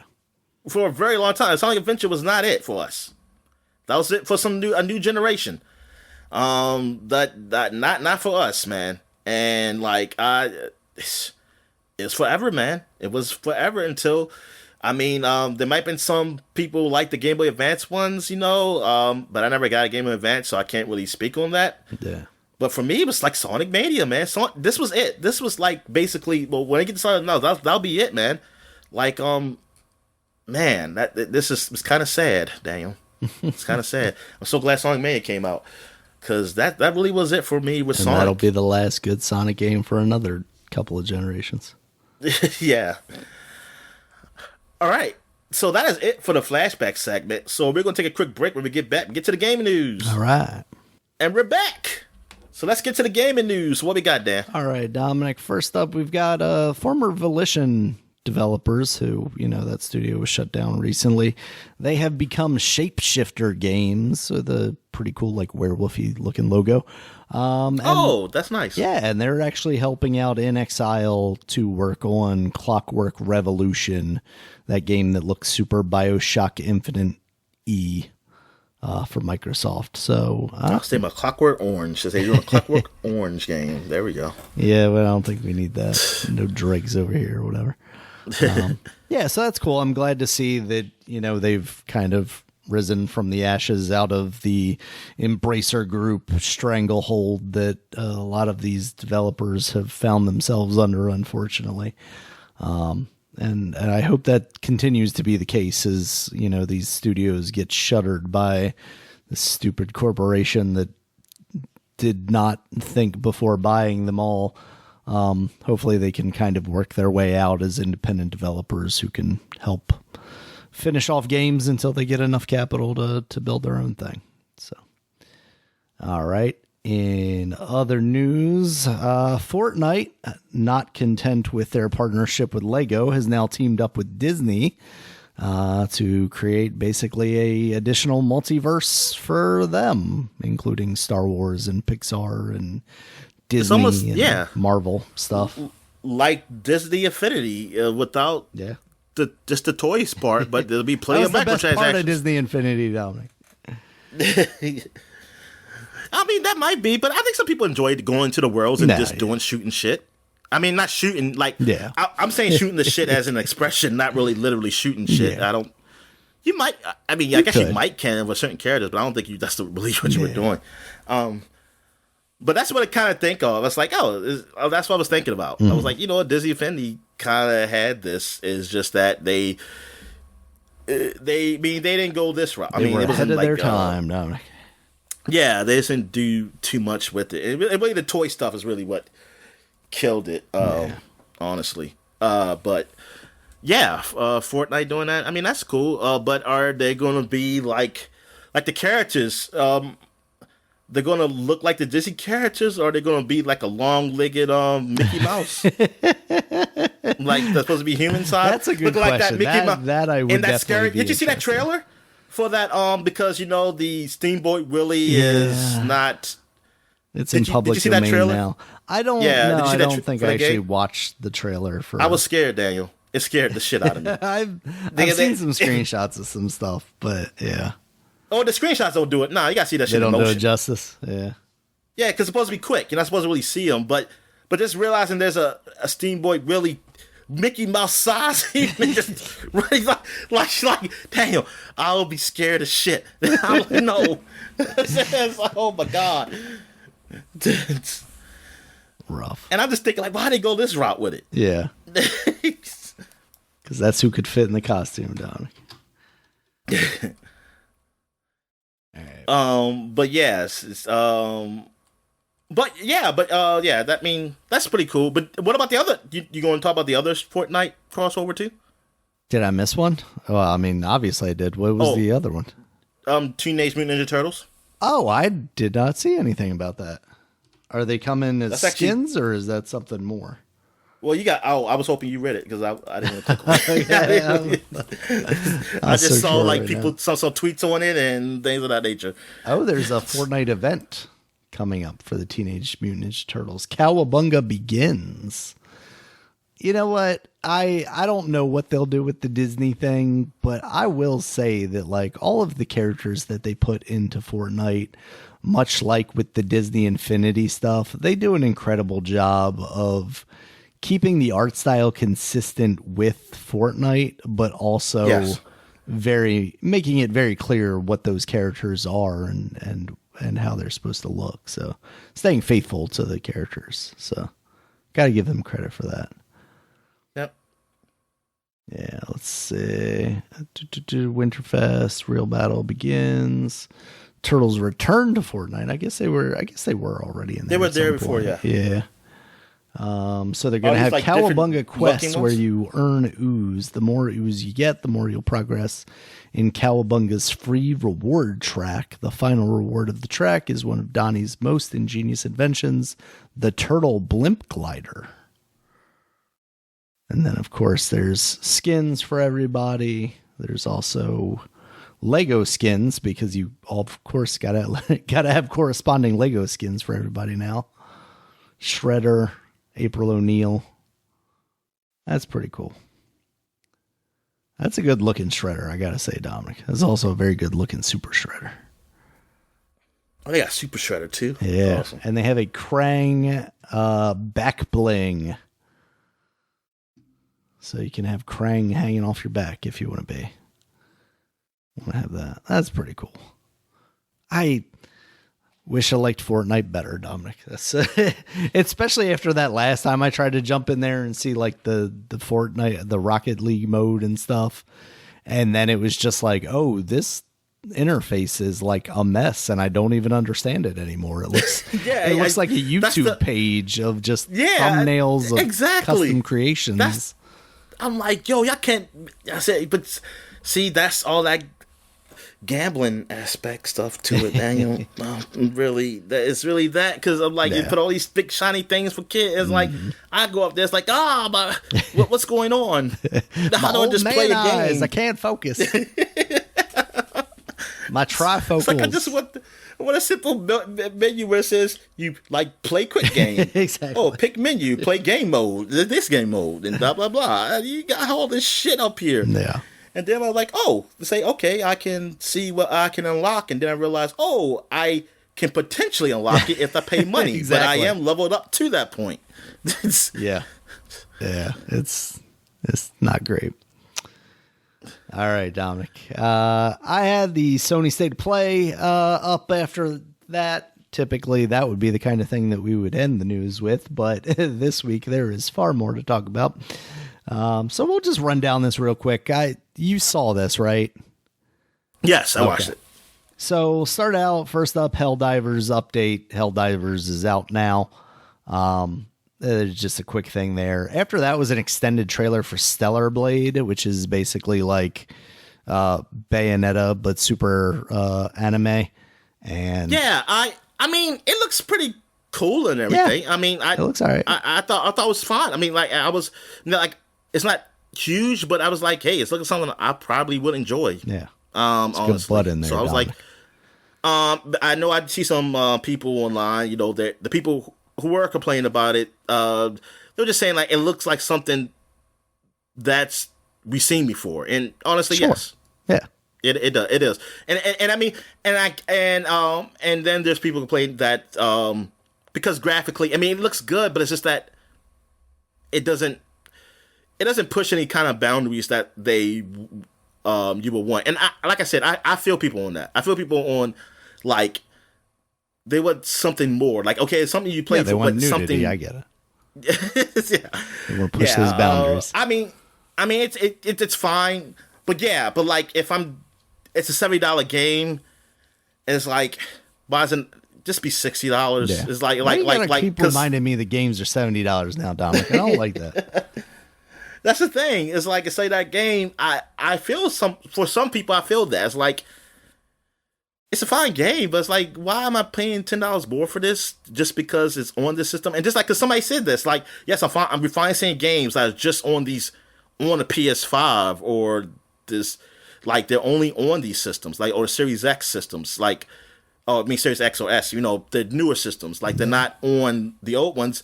But like someone says, like it doesn't matter if they still look like they could play on the last ones. Exactly. And that's what's like that's what people don't understand. It's like I don't care because you said yeah, that people can focus on it, but I say but I don't see. I haven't got the evidence of people doing that yet for me to even say that. So I don't care. Like if it looks like it can be played on the next one, then I want it to be on the old ones. Then I don't care because that means you aren't working. You aren't doing nothing to really take advantage of the system. Then Exactly. Oh, but yeah, go ahead. I'm sorry. All right. Next up after that, Dominic, was speaking of Sonic 3. Sonic Cross Shadow Generations. So they're taking a Sonic and Knuckles sort of approach to this. Basic remaster of Sonic Generations. So it is remastered. Yeah. Darn. I mean, this I guess is all right. I mean, people they say a good Sonic game, and that I mean, relative to what the Sonic games were coming out, that was the closest thing we got. Yeah. But to a good Sonic game for me, since Sonic and Knuckles. But the problem is that like I like the early stages in that game, Sonic Generations. Like it's like playing, but when they got to the 3D parts, I didn't like it no more. Yeah. Like I didn't like it, so that was a problem. But that was, if you want to say like as far as the newer Sonic games, yes, that was the best one. But until Sonic Mania came out, to remind me that no. The 2D is still king, and I was like, oh, thank you, and now it's gone, but you will not be forgotten. Yeah, so that's coming out August. Not August, autumn this year. Oh, you said autumn this year. So when's the movie come out? That's a good question because there's a Knuckles Paramount Plus show coming out that I think is relatively soon. And that's coming out in April, at the end of April. And then Sonic 3, I had just seen that Jim Carrey signed on for that. So I wasn't sure when that was coming out, but yeah, December 20th this year. So that's what. Okay, cool. Explain this to me, Dominic, because I thought like the voice work happened a lot earlier. Disney just announced with a trailer this week, Moana 2, and they're like stories now coming out that like they've approached The Rock to do the voice for Maui. It's like that movie's coming out this year, and they're just talking about getting a voice actor for this. How's that work? I guess it's different back in the old days. Oh, because in the old days they did voices before they did that's what sometimes I thought. the animation. Then they would use like their faces and stuff as the basis for how the face moved. Yeah. They just have an AI look at people's faces while they record stuff. I was about now to and say, change maybe it. it's the new technology now where they can do that. Because that seemed crazy to me. I was like, they can do the animation stuff first, and then they can just bap the lips. I guess later on, maybe it's a thing with that. Maybe get somebody to read up on that stuff. Okay, I used to be into that stuff, but now I'm like, if I could look up stuff like that, I can look at the news. So that's why I say I can look at the news to see what the fuck is going on today. I always feel guilty when sometimes I look up stuff that's. I mean, it's cool news, but I'm like, no, I didn't look up to see what the hell's going on in the world. Oh, we're still fighting Ukraine. Okay. Yeah. I say that's okay. But that is interesting though. I'm curious if that's the case. That's so weird. All right. So after that, Dominic, was Zenless Zone Zero. They showed some more of that game. Did not have a date on it, so I don't know how far out we are with that. That's some anime stuff. Then we saw Foam Stars. Zenless Zone Zero. I'm trying to think. What was that even? Yeah, I don't remember. Yeah, it's just just anime with swords and tech and swords. Okay. I feel like it's like more futuristic-y kind of stuff. Is that the one made by like the Persona people? I don't remember. Yeah, Foam Stars, they showed that. That's out now as part of PlayStation Plus. So if you got PlayStation Plus, you can get that for free. Dave the Diver, speaking of Godzilla, Dominic, they're doing a crossover there. So Godzilla's coming to Dave the Diver in May of this year. Oh, and I forgot to say, in games I played, I did play Dave the Diver. Yeah. I played quite a Still bit liking of it, it, and I really like it. Nice. Yeah. Oh, I did mention that last podcast? Yeah, you had previously mentioned. Oh, okay, but never mind then. I thought I didn't mention it. Never mind. I didn't play anymore. Gotcha. All right. Next up was V Rising. This is apparently vampires meets Diablo meets like a survival, like isometric survival, like Valheim. That's coming out this year on the PlayStation. Now, I believe that's already is V Rising. That's not nothing to do with Vampire Masquerade. That's his own thing, right? Yeah, this is its own thing. But there was some news about Vampire Masquerade, like some trailers and stuff, which is cool because that game was in limbo for the longest time and switched between a couple of developers. So I'm glad that's actually progressing now. All right. After that, they showed off Silent Hill Short Message, which is like seemingly a PT style. Hey, it's out now, and it's a small kind of taste of what we're going to do with Silent Hill in the future.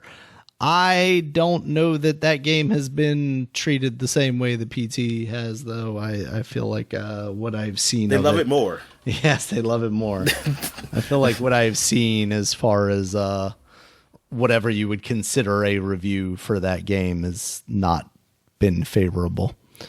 Oh, that's not good. After that, they showed off Silent Hill 2, the remake of that. Said that's in development, did not give a date on that. Did they do a remake for Silent Hill 1? No, they jumped straight to 2, because apparently that's the one that everybody talks about, even though to me, like 3 was that one for some reason, but it might have just hit it the right time for me. Yeah, 2, I thought, 2 was with the man, right? Yeah, 2's the man. The father? Yeah. That's why. That makes sense. Yeah, we don't want to play it was a woman. It was a woman in the first one, right? Maybe. Yeah, it definitely wasn't 3. I thought it was like, because I thought it was like the movie, because the movie was a woman, and I thought the first one was it is. A woman. Gotcha. That's and I don't have much experience with the Silent Hill series outside of the movie. Because he looks like what we call from RE4. What's his name? Leon. He looks like Leon. He looks like Leon. So that's why people like it more. Yeah. If they would have made the woman look like Claire or something, or somebody with big boobs, we would have liked that more. I mean, always. All right. So, yeah, I've seen some complaints online that all they showed in that trailer was combat, which is true, and that's not really what that game is about. So people are concerned that the developers, I believe Blueberfish is working on that, fundamentally don't understand what that game is. So I am sorry for anyone that is a Silent Hill fan if this turns out to not be what they want. After that was Judas. That's the new Ken Levine game, guy behind BioShock. And yeah, it looks like a BioShock-esque game, Dominic. Jesus' best friend. I love him. I'm here for whatever this ends up being. I want to see more of this, and I hope we actually see it soon, because he's been away from that studio that did the BioShock games for quite a long time now. So like, he should have something to show for it. All right. Yeah. Next up was their short kind of PS VR section. They showed off Metro Awakening. I was a little disappointed. I mean, I'm happy for a VR game though, because I want that to be something, especially for people who bought that thing, expensive ass thing.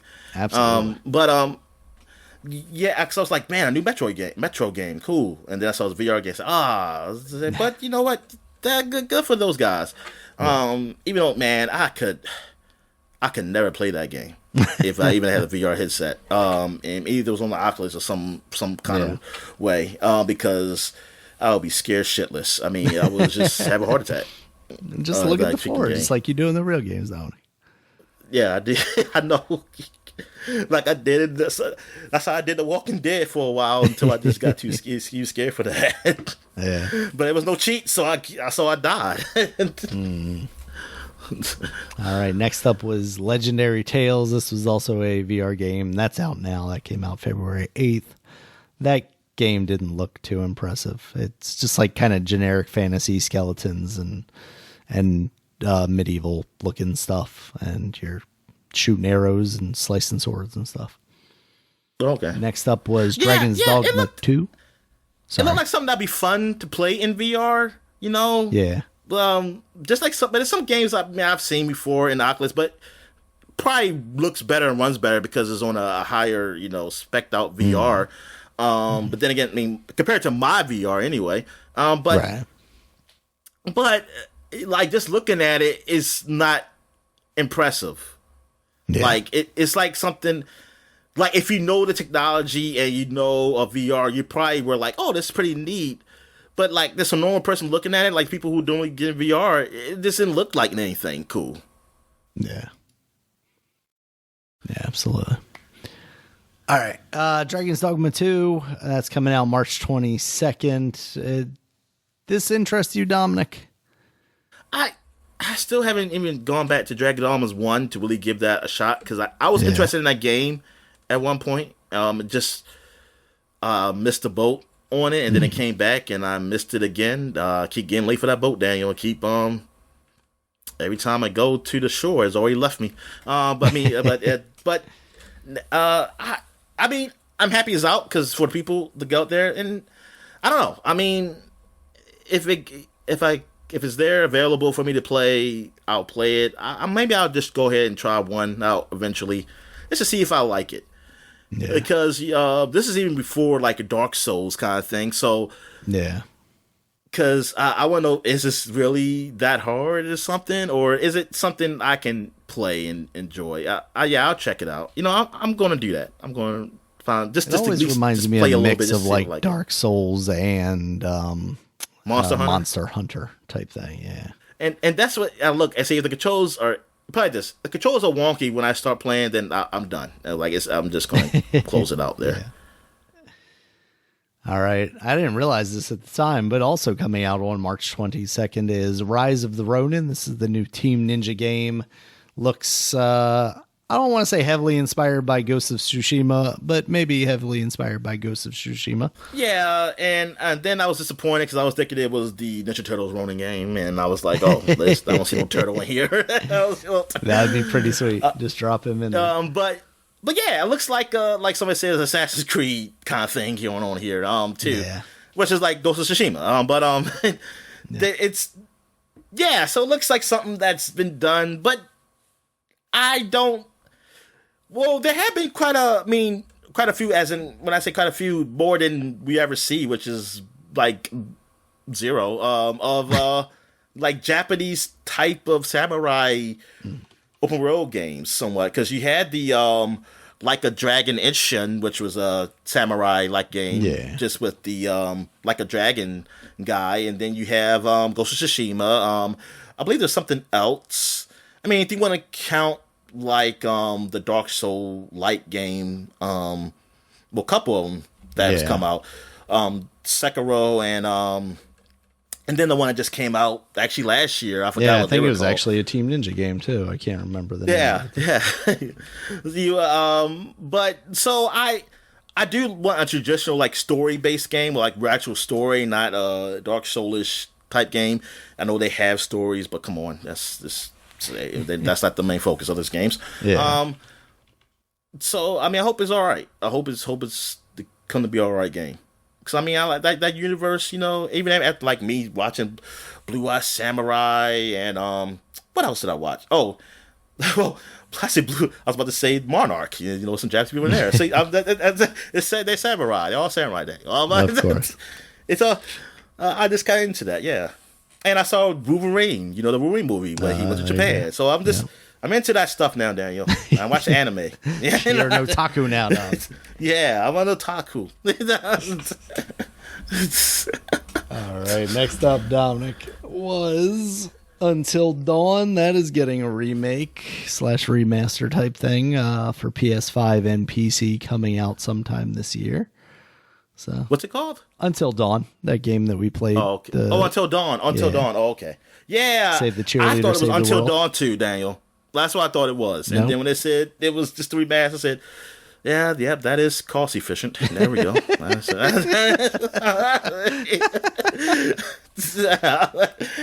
even cheaper now because what has Hayden Panettiere been in since then? I don't know. She's been having babies, right? I don't have no idea. I mean, I assume. That's what you people just get assume married when a woman right? leaves Hollywood that they're having a baby. Way to go, Dominic. Jesus. Yes, that's what they do. Rough. All right, next up. I had health class. Next up, Dominic, Death Stranding 2 on the Beach. That's coming out in 2025. There was an extended trailer for this. What'd you think? Okay, it's weird. I mean, yes.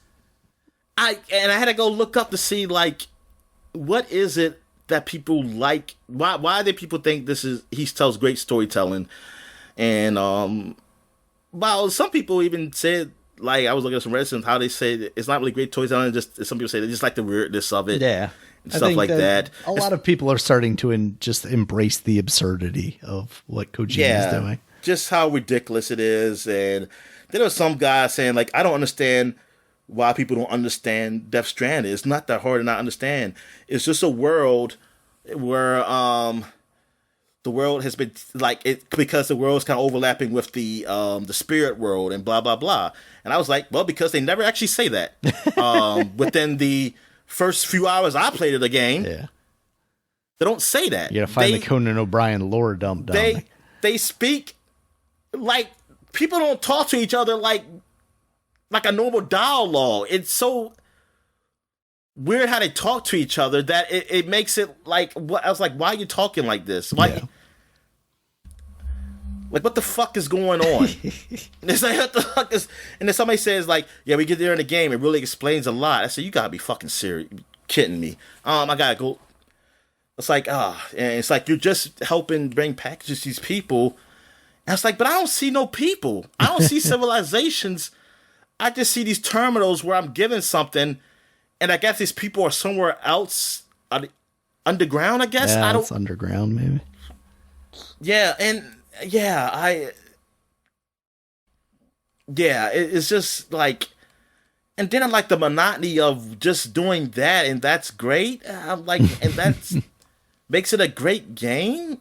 I mean, it's like, dude, it's like, And some y'all try to make it like, hey, these is just so games like you really have to think. And I'm like, I don't know. I just think you're a little full of yourselves. You think it's something more than what it is.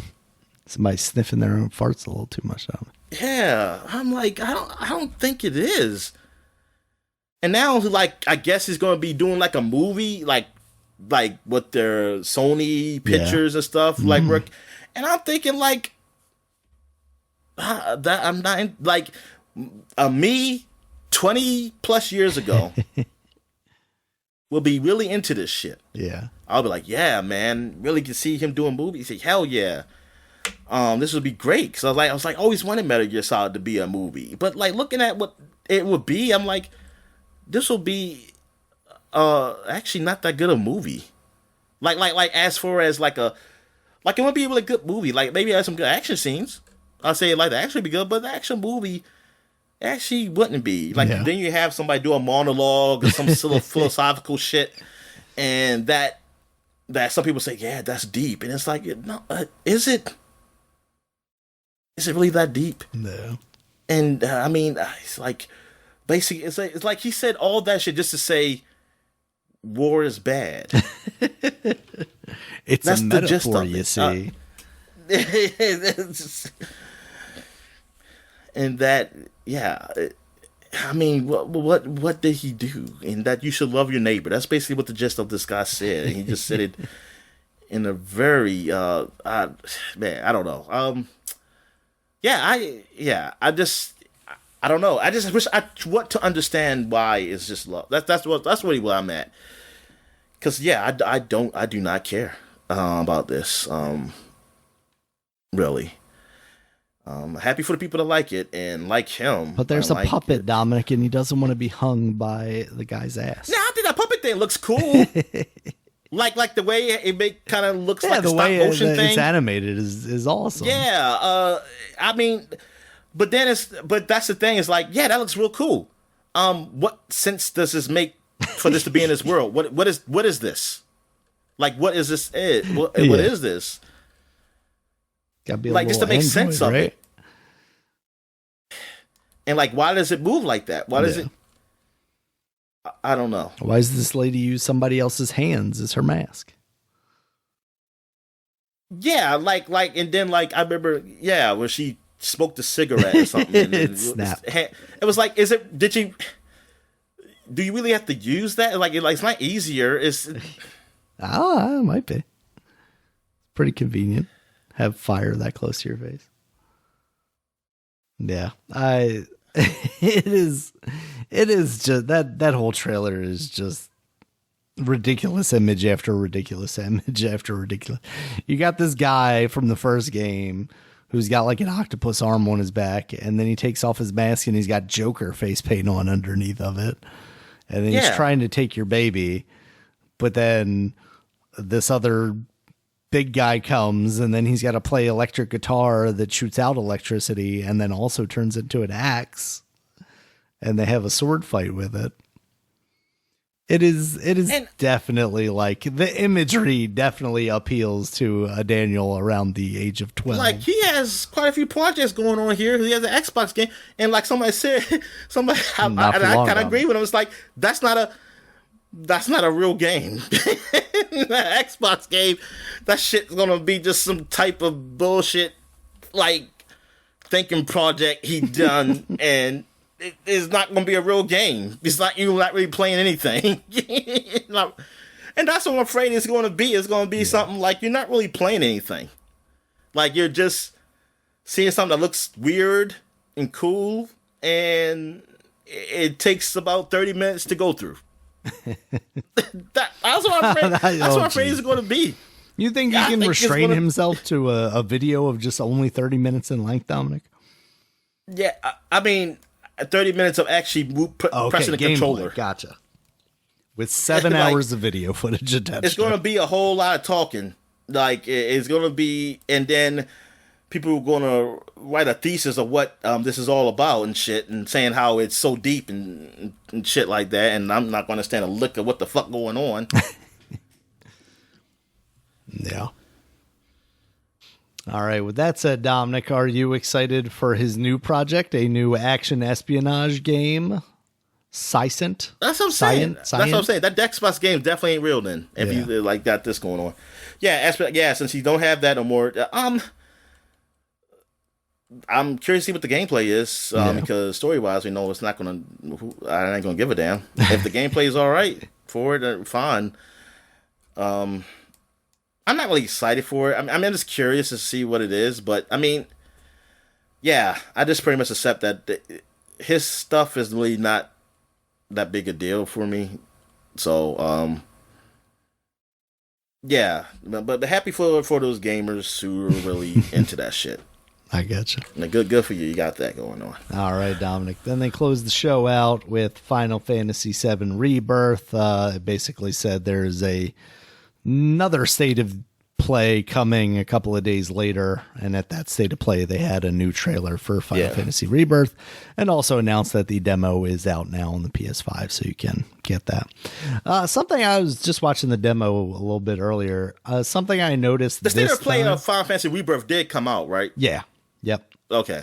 I didn't watch. Look at that. I only watched the trailer and saw that the demo was out. Okay. I did download that, so I'll eventually play that. But this time, you know how the first trailer or the first time they did the Final Fantasy remake, they were like, asterisk, this will not be, coming to another platform until a year from now next to the PlayStation. This time, it has that same thing, but now the date is only like May. So like it's only a couple of months before we could potentially see that come to the PC. So I hope so. I think that's at least a little bit exciting. Yeah, I'm actually a little excited for this. Because like going back, like the Final Fantasy, like I wasn't really big on it, and I mean, like I said, I like going through it. It was just kind of cool, just going through the game and stuff. I definitely still didn't think it was like a game of the year game or anything like that, man. Like I definitely don't agree with that, but it was just something cool to go through this game that I played and it kind of reimagining of it. And I'm curious to see what more of they do with this story. And like I do want to try this out. I do want to try this game out. Definitely. Seems pretty cool. All right, Dominic, let's get to the headline story of this week. First off, it's worth mentioning massive layoffs at Xbox. Yeah, they finally got into it. They say, yeah, let us join the club. Yes. Of course, some of those coming from Activision Blizzard King. The FTC has already jumped on that, and Microsoft has basically said, hey, look, they were planning on doing this, whether we acquired them or not, so that's got nothing to do with us. Not to sit here and defend them, but like it's obvious from every other company in this industry and a lot of other industries related. A lot of industry, like the whole fucking America. Yeah. I mean, probably the world. That this would have happened regardless of Microsoft buying them or not. Obviously, you do lose some positions. Tell us, just say it. Look, people like the shit is changing. People are going to lose jobs. People are going to get disposable. Poor. Soylent Green is people. We're getting to like this is not getting. If you think it's going to get to a point where hey, it's going to be better, it's going to be the 80s again. It's not. It's not. Like this is going to just get worse. Like you're just. I mean, just be ready for it. Just be ready. No. I mean, I don't know how that. What does that mean? Be ready for it. Get your guns. I have no idea, honestly. I mean, there's some people who would start tell you how to do it. sabotaging robots. I'm not the one. Now, I'm not the one because I have no idea what the fuck I'm going to do. I really don't. I have no idea. I'm just going to see what happens. And start I'm political movements for basic income. Oh, my plan is to gamble until I make a whole lot of money. That's it. Well, I mean, Kevin Hart told you it would work out, so that's fine. Yeah, I'm just gonna buy gambling, sports, and playing the lottery, and hope somehow I'll make it so I could be up there to afford to stuff like that won't affect me yet. I say, yo, I bought myself some time. Watch your way onto the Mars spaceship. Yeah. All right. But yeah, so that aside, the big news is there have been rumors that games like Sea of Thieves and Hi-Fi Rush may be coming to Nintendo and or Sony platforms. That then the Xbox didn't like that news. No, they did not.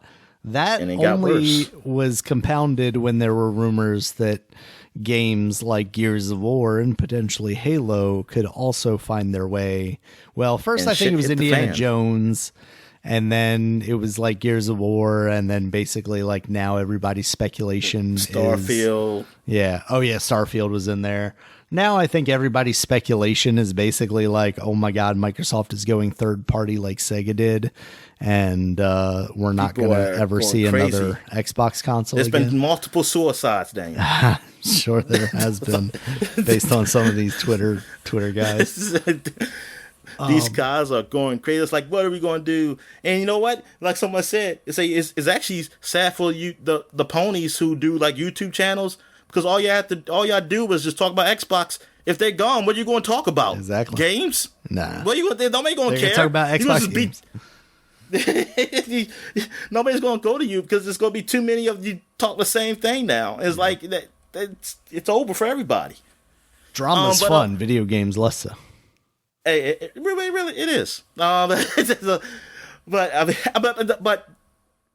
yeah, that. I wasn't taking it seriously at first. Like even with the Hi-Fi Rush thing, I didn't care because I was like, okay, so what? I say, so what to give Hi-Fi Rush to? If that was like the only thing like that in Sea of Thieves or something, I didn't care. It's like Hi-Fi Rush is a very small game. If they put it on another platform just to get some more money, I personally don't care. Yeah. I mean, like even if that was like just a guy who had Xbox, I don't care like to get that. That's not a big deal. Yeah. But them putting like if they are going the route of putting their big their first party games on other consoles, then that really that changes things because it's like, what is the future here? Like, what is going on here? Like, is this the last console you're doing? Now, as for me, who I don't have the new console yet, but if I did, let's hypothetically say I had an Xbox Series X, I'm still a Game Pass guy, so I'm like, is Game Pass going to use new console? If they're not, then that doesn't matter for me. I still, because I just use Game Pass anyway, and I got the service. I don't get that service if I just had PlayStation. So, but if you're a guy who is just in that ecosystem, and like you do buy games, you don't really do Game Pass. I mean, or Game Pass is there, just for the benefit, just the convenience of it or something like that.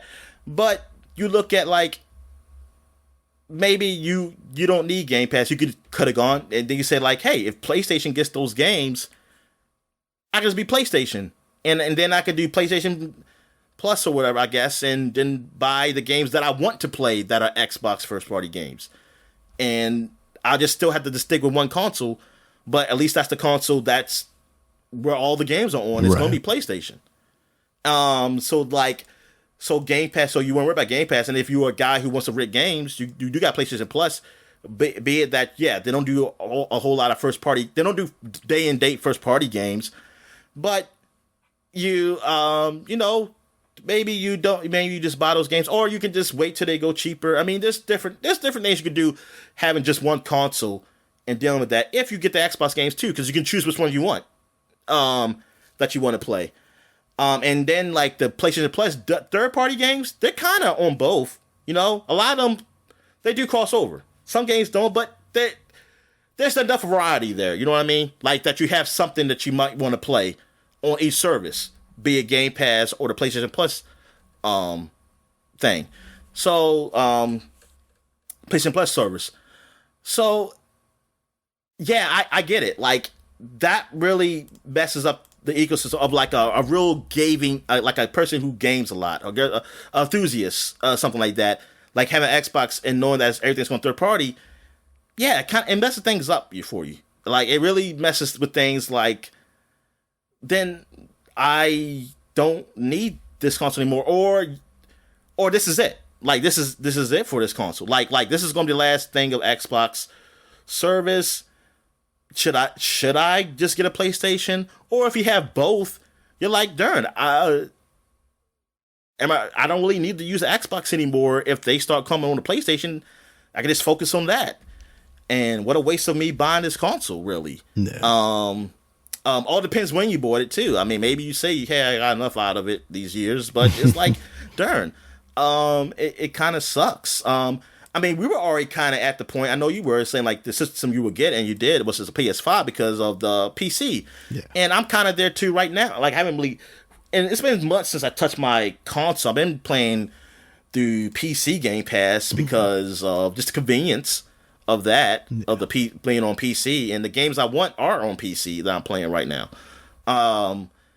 And then you do have the cloud, which the cloud is, it's not great, but I'm not really playing anything really strong up there.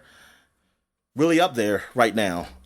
So I've been all right. And the game I usually play is baseball, which baseball actually is all right sometimes on the cloud, depending on what time of day you play it. But I haven't played that in a while either. I'm just waiting for MLB, because that's been announced. MLB, the show, the next season is going to be on Game Pass, 24. Nice. But yeah, it definitely makes it like, as far as console, maybe kind of knew Xbox was kind of getting away for just focusing on console, but you weren't thinking that they were going to go to PlayStation, and also it being one-sided. Some people said like, hey, more people get to play games, but like somebody said, is PlayStation going to bring their games over to Xbox?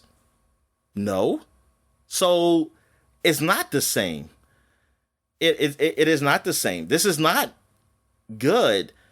And for any, like, the journalists, I need them to have a really strong argument for why it is not a problem if that's the case. Like, we don't, it's all speculation now, but I see people talk about the speculation, and I see it pretty I mean, I gotta give it to them, like some of these conspiracy Xbox people who just think the world's against them, because like I'm seeing these some of these articles and stuff, people, or all these opinions of people. And they're saying, like, people having more chances to play a game, I just don't see it being a bad thing.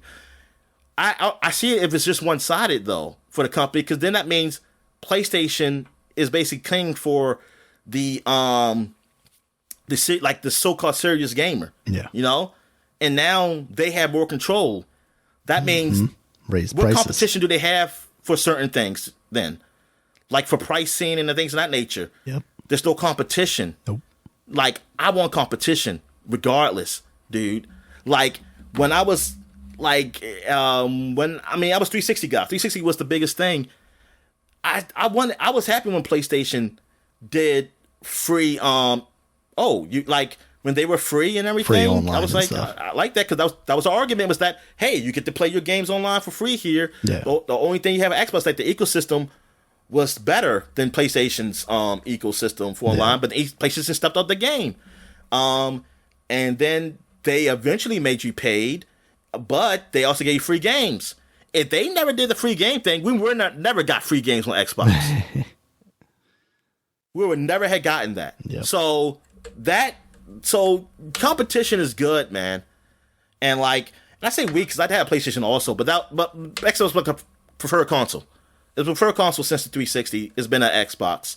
And this generation, I'm technically with Xbox because of Game Pass. I don't have a Series X. But the competition helps, man. And like, if Xbox does this, that is bad. I mean, it's going to end up bad in the future, man. I mean, we've seen it. We've seen it when something goes more to a singular platform. I mean, you still got Nintendo, but Nintendo's it's a different market, man. We see that now. Like, we see that since the Wii. That when you do that, things always it's never good. Because look what happened with Madden. Like, they got it. They were good still slightly after the the whole thing where they were just controlling the NFL, but then they got lazy. Like a few years after, it was still good. They were still making good games. Several generations. Yeah, and thing is, I don't see it where PlayStation will be like, oh yeah, we still gonna like still do what they do. I mean, yes, I'm not saying like games are just gonna all just be bad, but they may be like, I don't know, like you pricing could go bad, and I mean it's a lot of things that won't be as inventive or trying to get you like that's something that's really beneficial for the consumer when you don't have that competition to compete with. I mean, that's just what it is.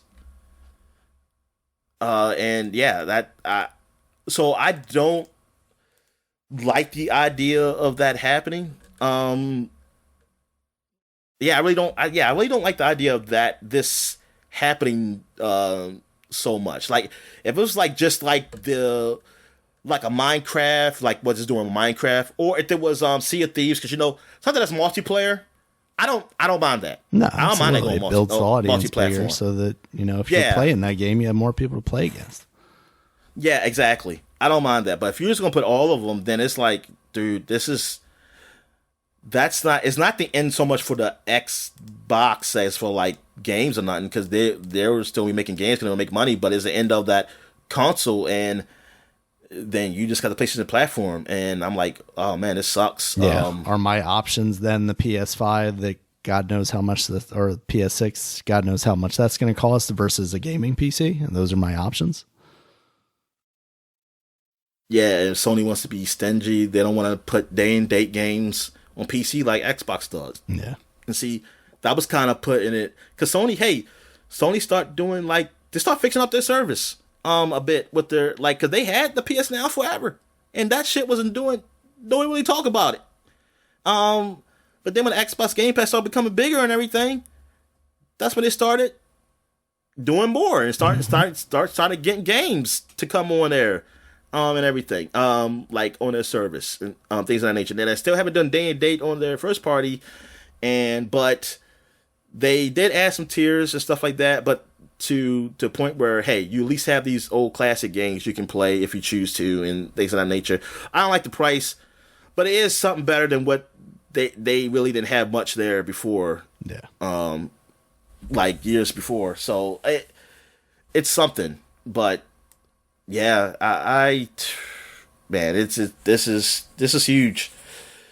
This is huge. So I'm really curious of what Microsoft's going to say this coming up week. Mm-hmm. Well, as this podcast, either you know about it by the time this podcast happens. Hopefully, I had this podcast before then.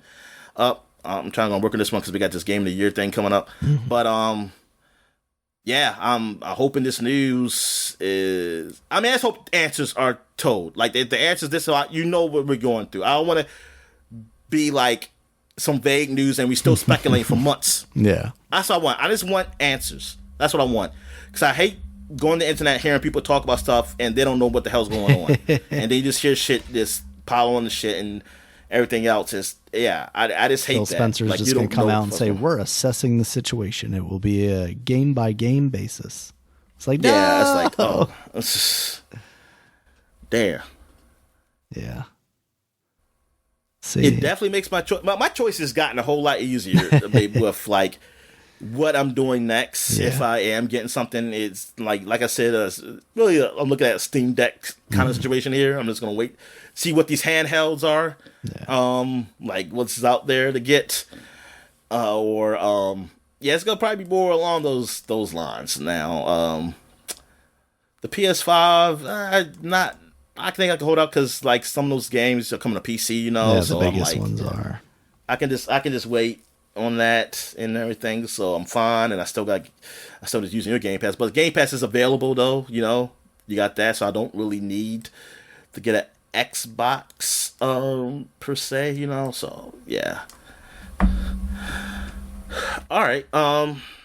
What did you think? I mean, I don't want to talk the most. Yeah, so I think you covered a lot of the bases. One of the other things that I would be concerned about is my game library, right? Like, we're seeing it now with this Funimation Crunchyroll thing where apparently people who have purchased something on whichever of those services is going away. I can't remember. Funimation, maybe. Funimation is one. Okay. Like the purchases that they have, bought and owned, they will potentially no longer be able to access.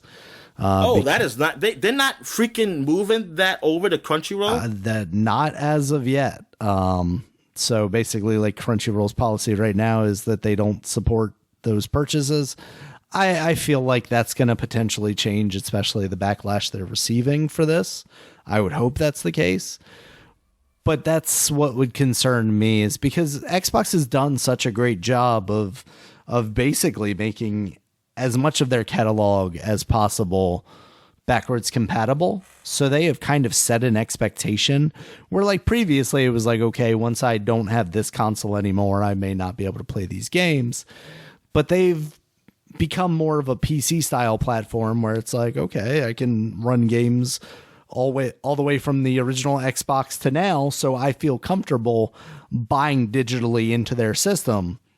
Yes. But if they no longer have a console, they're not going to give me a PlayStation version of this, right? Or, or PlayStation's not going to give me access to these games for free.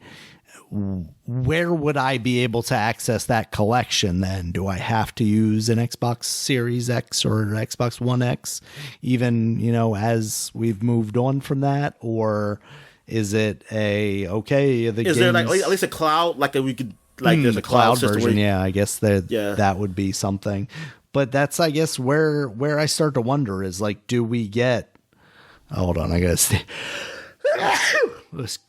Excuse me. Sorry. All right. Do we get a Game Pass on PlayStation? And if so, what does that look like? I mean, I've said, we've talked about this. Like, I could see a future where Microsoft isn't a box company anymore, but that does raise a lot of questions as to the availability of their games. And I think you brought up my biggest concern is the competition. What does a world look like where you have Nintendo doing its own thing, and then Sony is effectively the living room console, basically standalone? Do we see... And then, of course, you have PC. So, like, there's the console and then there's the PC, but there's only one person making the console. Do we start to see those handhelds that can also be used on a television kind of slot into that middle area where it's like, okay, you don't have to have the best graphics. And there's also the portability. So, like, and the pricing has been relatively comparable to these consoles. So is that going to be the other option here? And Microsoft will continue to support PC games and hopefully even get to a point.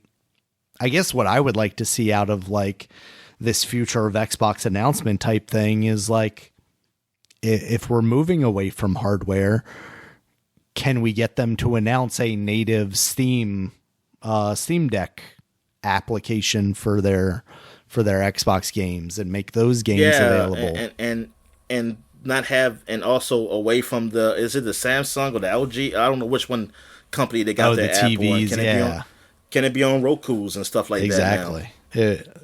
So if they're serious about expanding where they are available and letting the gamers game, or whatever the latest tagline is going to be, like, can we actually start seeing that a little more? It's funny that we went through this whole thing last year with Microsoft and Sony, being at odds because of this Activision deal, to only potentially have this be the outcome that Microsoft basically admits defeat and goes the route of Sega. I don't know that that's what we're necessarily getting immediately, but it does start to make you wonder if that's the route they're going to go down, because Microsoft as a company right now is very much in the services business. And even with Game Pass, you see that, but you don't have too many PCs built by Microsoft. You know, you have the Surface line, but outside of that, you don't have that. So are they going to rely on other companies? And in this case, maybe these portable PC style things from Valve and Asus and Razer, I think, is the latest one that had announced one, MSI. You know, do we start to see that their reliance is partnering with those kind of companies? Because they're probably not making a lot of money off of these boxes. Do we see, you know, we don't see an end to Microsoft making Xbox hardware, but do we start to see that the Xbox hardware that they're putting out is a streaming box that, you know, doesn't have much in the way of power inside of it, is just basically the equivalent of a Roku stick or an Ouya or what have you, and allows you to cloud stream those games. And I hope they be as good as NVIDIA as far as streaming, man. Like I told you, man, just buy an island and just make it server island and just let. So we can have that shit running nice, man. I do wonder if that's the direction that they're going to focus on, if they move away from the hardware. Again, huge speculation that they'd move away from the hardware.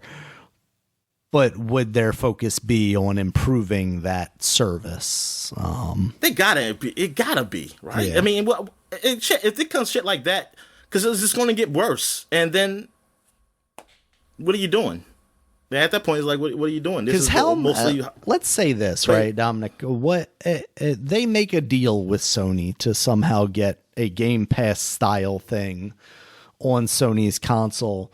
How many games do you think Xbox actually ports natively to a PS5 versus just says, hey, these are available to play through your PS5 on a streaming service? I don't know that there are that many games that they would do the legwork for to make that happen. And that's what I'm thinking. It would just be the streaming. So, and so I think you have to get that streaming that has to be better. Yeah. So it's definitely going to be an interesting week, especially if they have something solid to announce and not just, you know, more speculation to give the internet juice to talk about for months and months to come. I really don't necessarily want to have this conversation for another 6+ months. So I'm right there with you. I hope they kind of lay out what their intentions are and what that means for them as a company and us as video game players going forward. No, they spell out the end there, and they're saying, like, look, we see TLEs, the games are going, they're not going to be around anymore. Like, it's over. The end times are here. Oh, man. But yeah, man, this sucks. It sucks. Like, yeah, this game. I mean, yeah, because I don't care about the fanboy stuff. Like, whatever, they're letting Sony win, Dominic. It sucks because of that. Yeah, like the fanboy stuff. Like, either Sony people being like, "Hey, I can come on the PlayStation," and the people saying like, "Oh no, fuck Xbox, I'm leaving them." It's like they've been lying to us, stuff like that.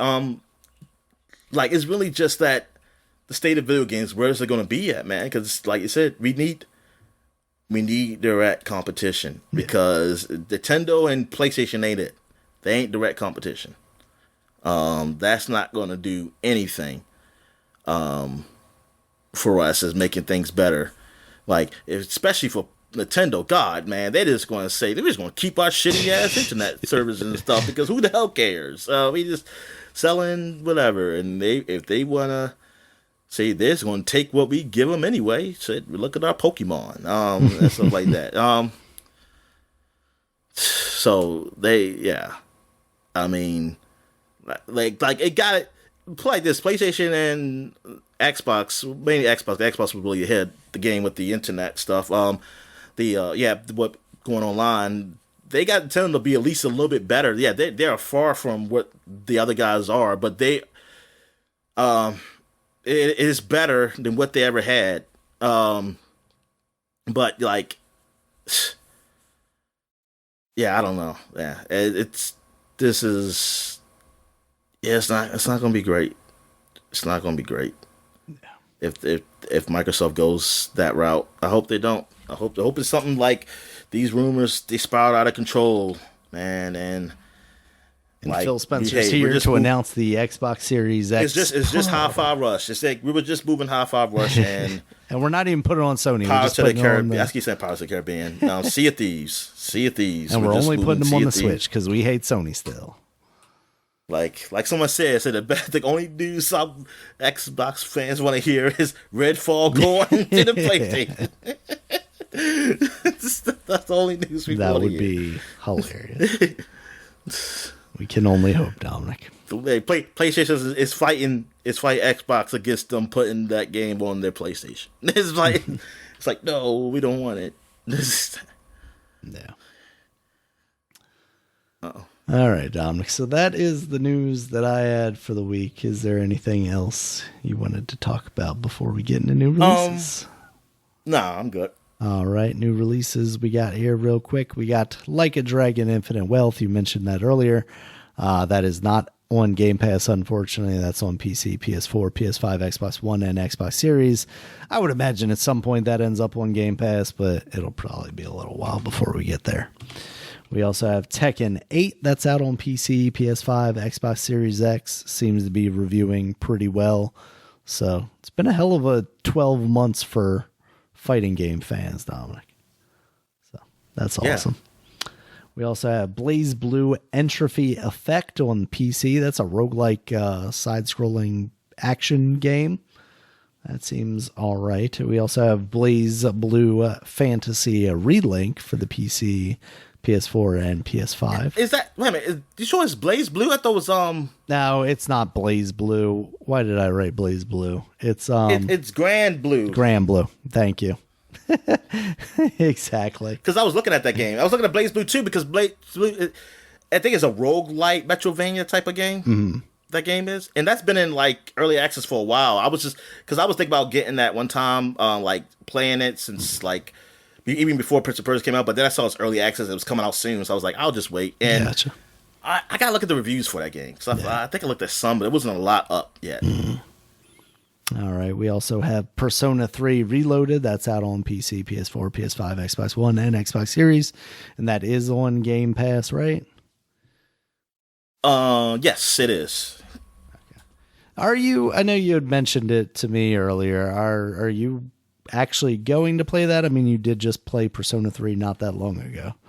Yeah, I know. I will eventually. Hopefully, by the time I will play it, it'll still be up there. Because I kind of want to play the other game probably first. Yeah. The Persona. What was that called? The Tactics game. Oh, Tactica. Yeah. Tactica, yeah. Yeah, I can see that. All right, we also have Suicide Squad Kill the Justice League. That's out on PC, PS5, Xbox Series.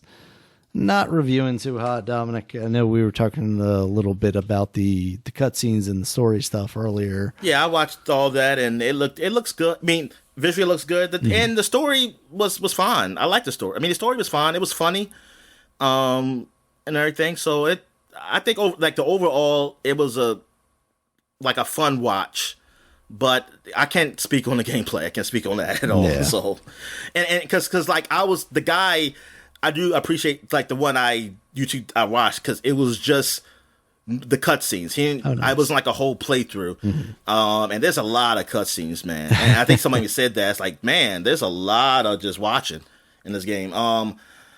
But he did some of the playthrough he did show was because they were like talking while you were fighting. So there was some, and something. Yes, I like some of the quips they say while you're playing. And yeah, it's pretty funny. And I was like, hey, this guy did good job. He knew that like, hey, some there because I was thinking that's like, man, there's gotta be some people talking while you're playing too, and he did actually added that so that can be there too. So it's like, okay, so this is pretty good. It's almost like watching a 3-hour movie, like a Scorsese movie, basically. That's what it is. that's just how like, I mean, that's not really because like I said, there was some gameplay elements where there was talking. So, but I mean, that's how many hours is close to how many cutscenes, you know, how long those cutscenes are, you know, in those games, man. Yeah, it's a lot. I mean, at least they're good. I mean, I don't know. Based on what people are saying, that's probably the best part of the game. So, maybe that's good as like that. That's a shame. I mean, it's a shame that that game came to be what it is. It's a damn shame that all the studios that we meet, like not all of them, but most of them have come to be. They put out something mediocre. Like BioWare is one of my favorite studios. Man, they basically the last Mass Effect and Anthem. Like, it started with probably the Dragon Age 3, which was not that great, and then it went downhill, like, basically from there. And then, like, you know, Bungie. I mean, you can say what you say. I mean, like, yeah, Destiny's phenomenal stuff, but, like, for me personally, like, yeah, it didn't become really good until after all the patches and the expansions that came out, and then Destiny 2 came out, and that was really what the game probably should have been. Yeah, was probably what that started out was. And I think I would have been more into it because that actually had a real like campaign story that I can go through in Destiny 2. That would have got me probably into it. But Destiny 1 burnt me. And then what other developer is there? Rocksteady, of course. I mean, they made the Arkham games. Yeah. And then this. And there's other examples. I can't think of the top of my head, but yeah, man, it's just like what the hell? Like, what the hell has happened? Like these studios, yeah, they're just. I guess you're really seeing like, yeah, these studios are just studio by name, but the individual people aren't all there. Mm-hmm. You know, they're not all there anymore. You know, because you hear some people leave and stuff, and it's a company. At the end of the day, it's a company, and then some of these studios have been bought out by other companies, so then they're public traded companies, and then shit happens. And like ideas happen, and then corporate people get in there, and you get new people at the top, who are they're not like corporate people, but the new people are the leaders, and they're not as good as what the old ones are, and yeah, and shit just doesn't come out, doesn't stay quality for these guys, some of these studios, and it's pretty sad. Yeah.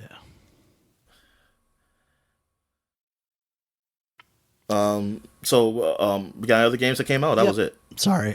Two more. We got Foam Stars. Mentioned that earlier. PS4 and PS5. Yeah, I guess I'll play that. Yeah. Sometime. And also on PS4 too. Yep. Oh, there.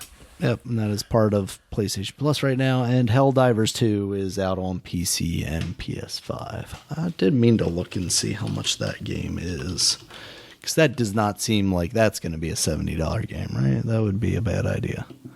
It's $40 on Steam. It's I know the review wise it's not great. I don't know if it's bad though, but I know it wasn't great. Yeah, I don't know what I'd be looking for out of that game. I think it's to shoot people. Dang. Yeah, I think it's clever that they moved it into a third person thing from the original isometric thing. It's almost like it's, upgrading the production value of it, but at the same time that gave it a uniqueness that maybe it loses by making it just another third person shooter in the world of third person shooters nowadays. So all right, Dominic, that is what we got for new releases this week. Anything else before we wrap this up? No, I think I'm good, man. All right. Thank you guys as always for listening. You can check us out on Twitter. Dominic's at DStalwart5. I'm at Regulus MB. Podcast is at Supapod, SUPAPOD. Supapod.com is the website. You can check us out there. It has all of our previous podcasts, as well as links to all the places you can find us, including YouTube, where there's a video version of this podcast. And, of course, audio versions on iTunes, Stitcher, Google, Spotify, all of the places that you can find podcasts. And until next time, guys, talk to you later. All right, see ya.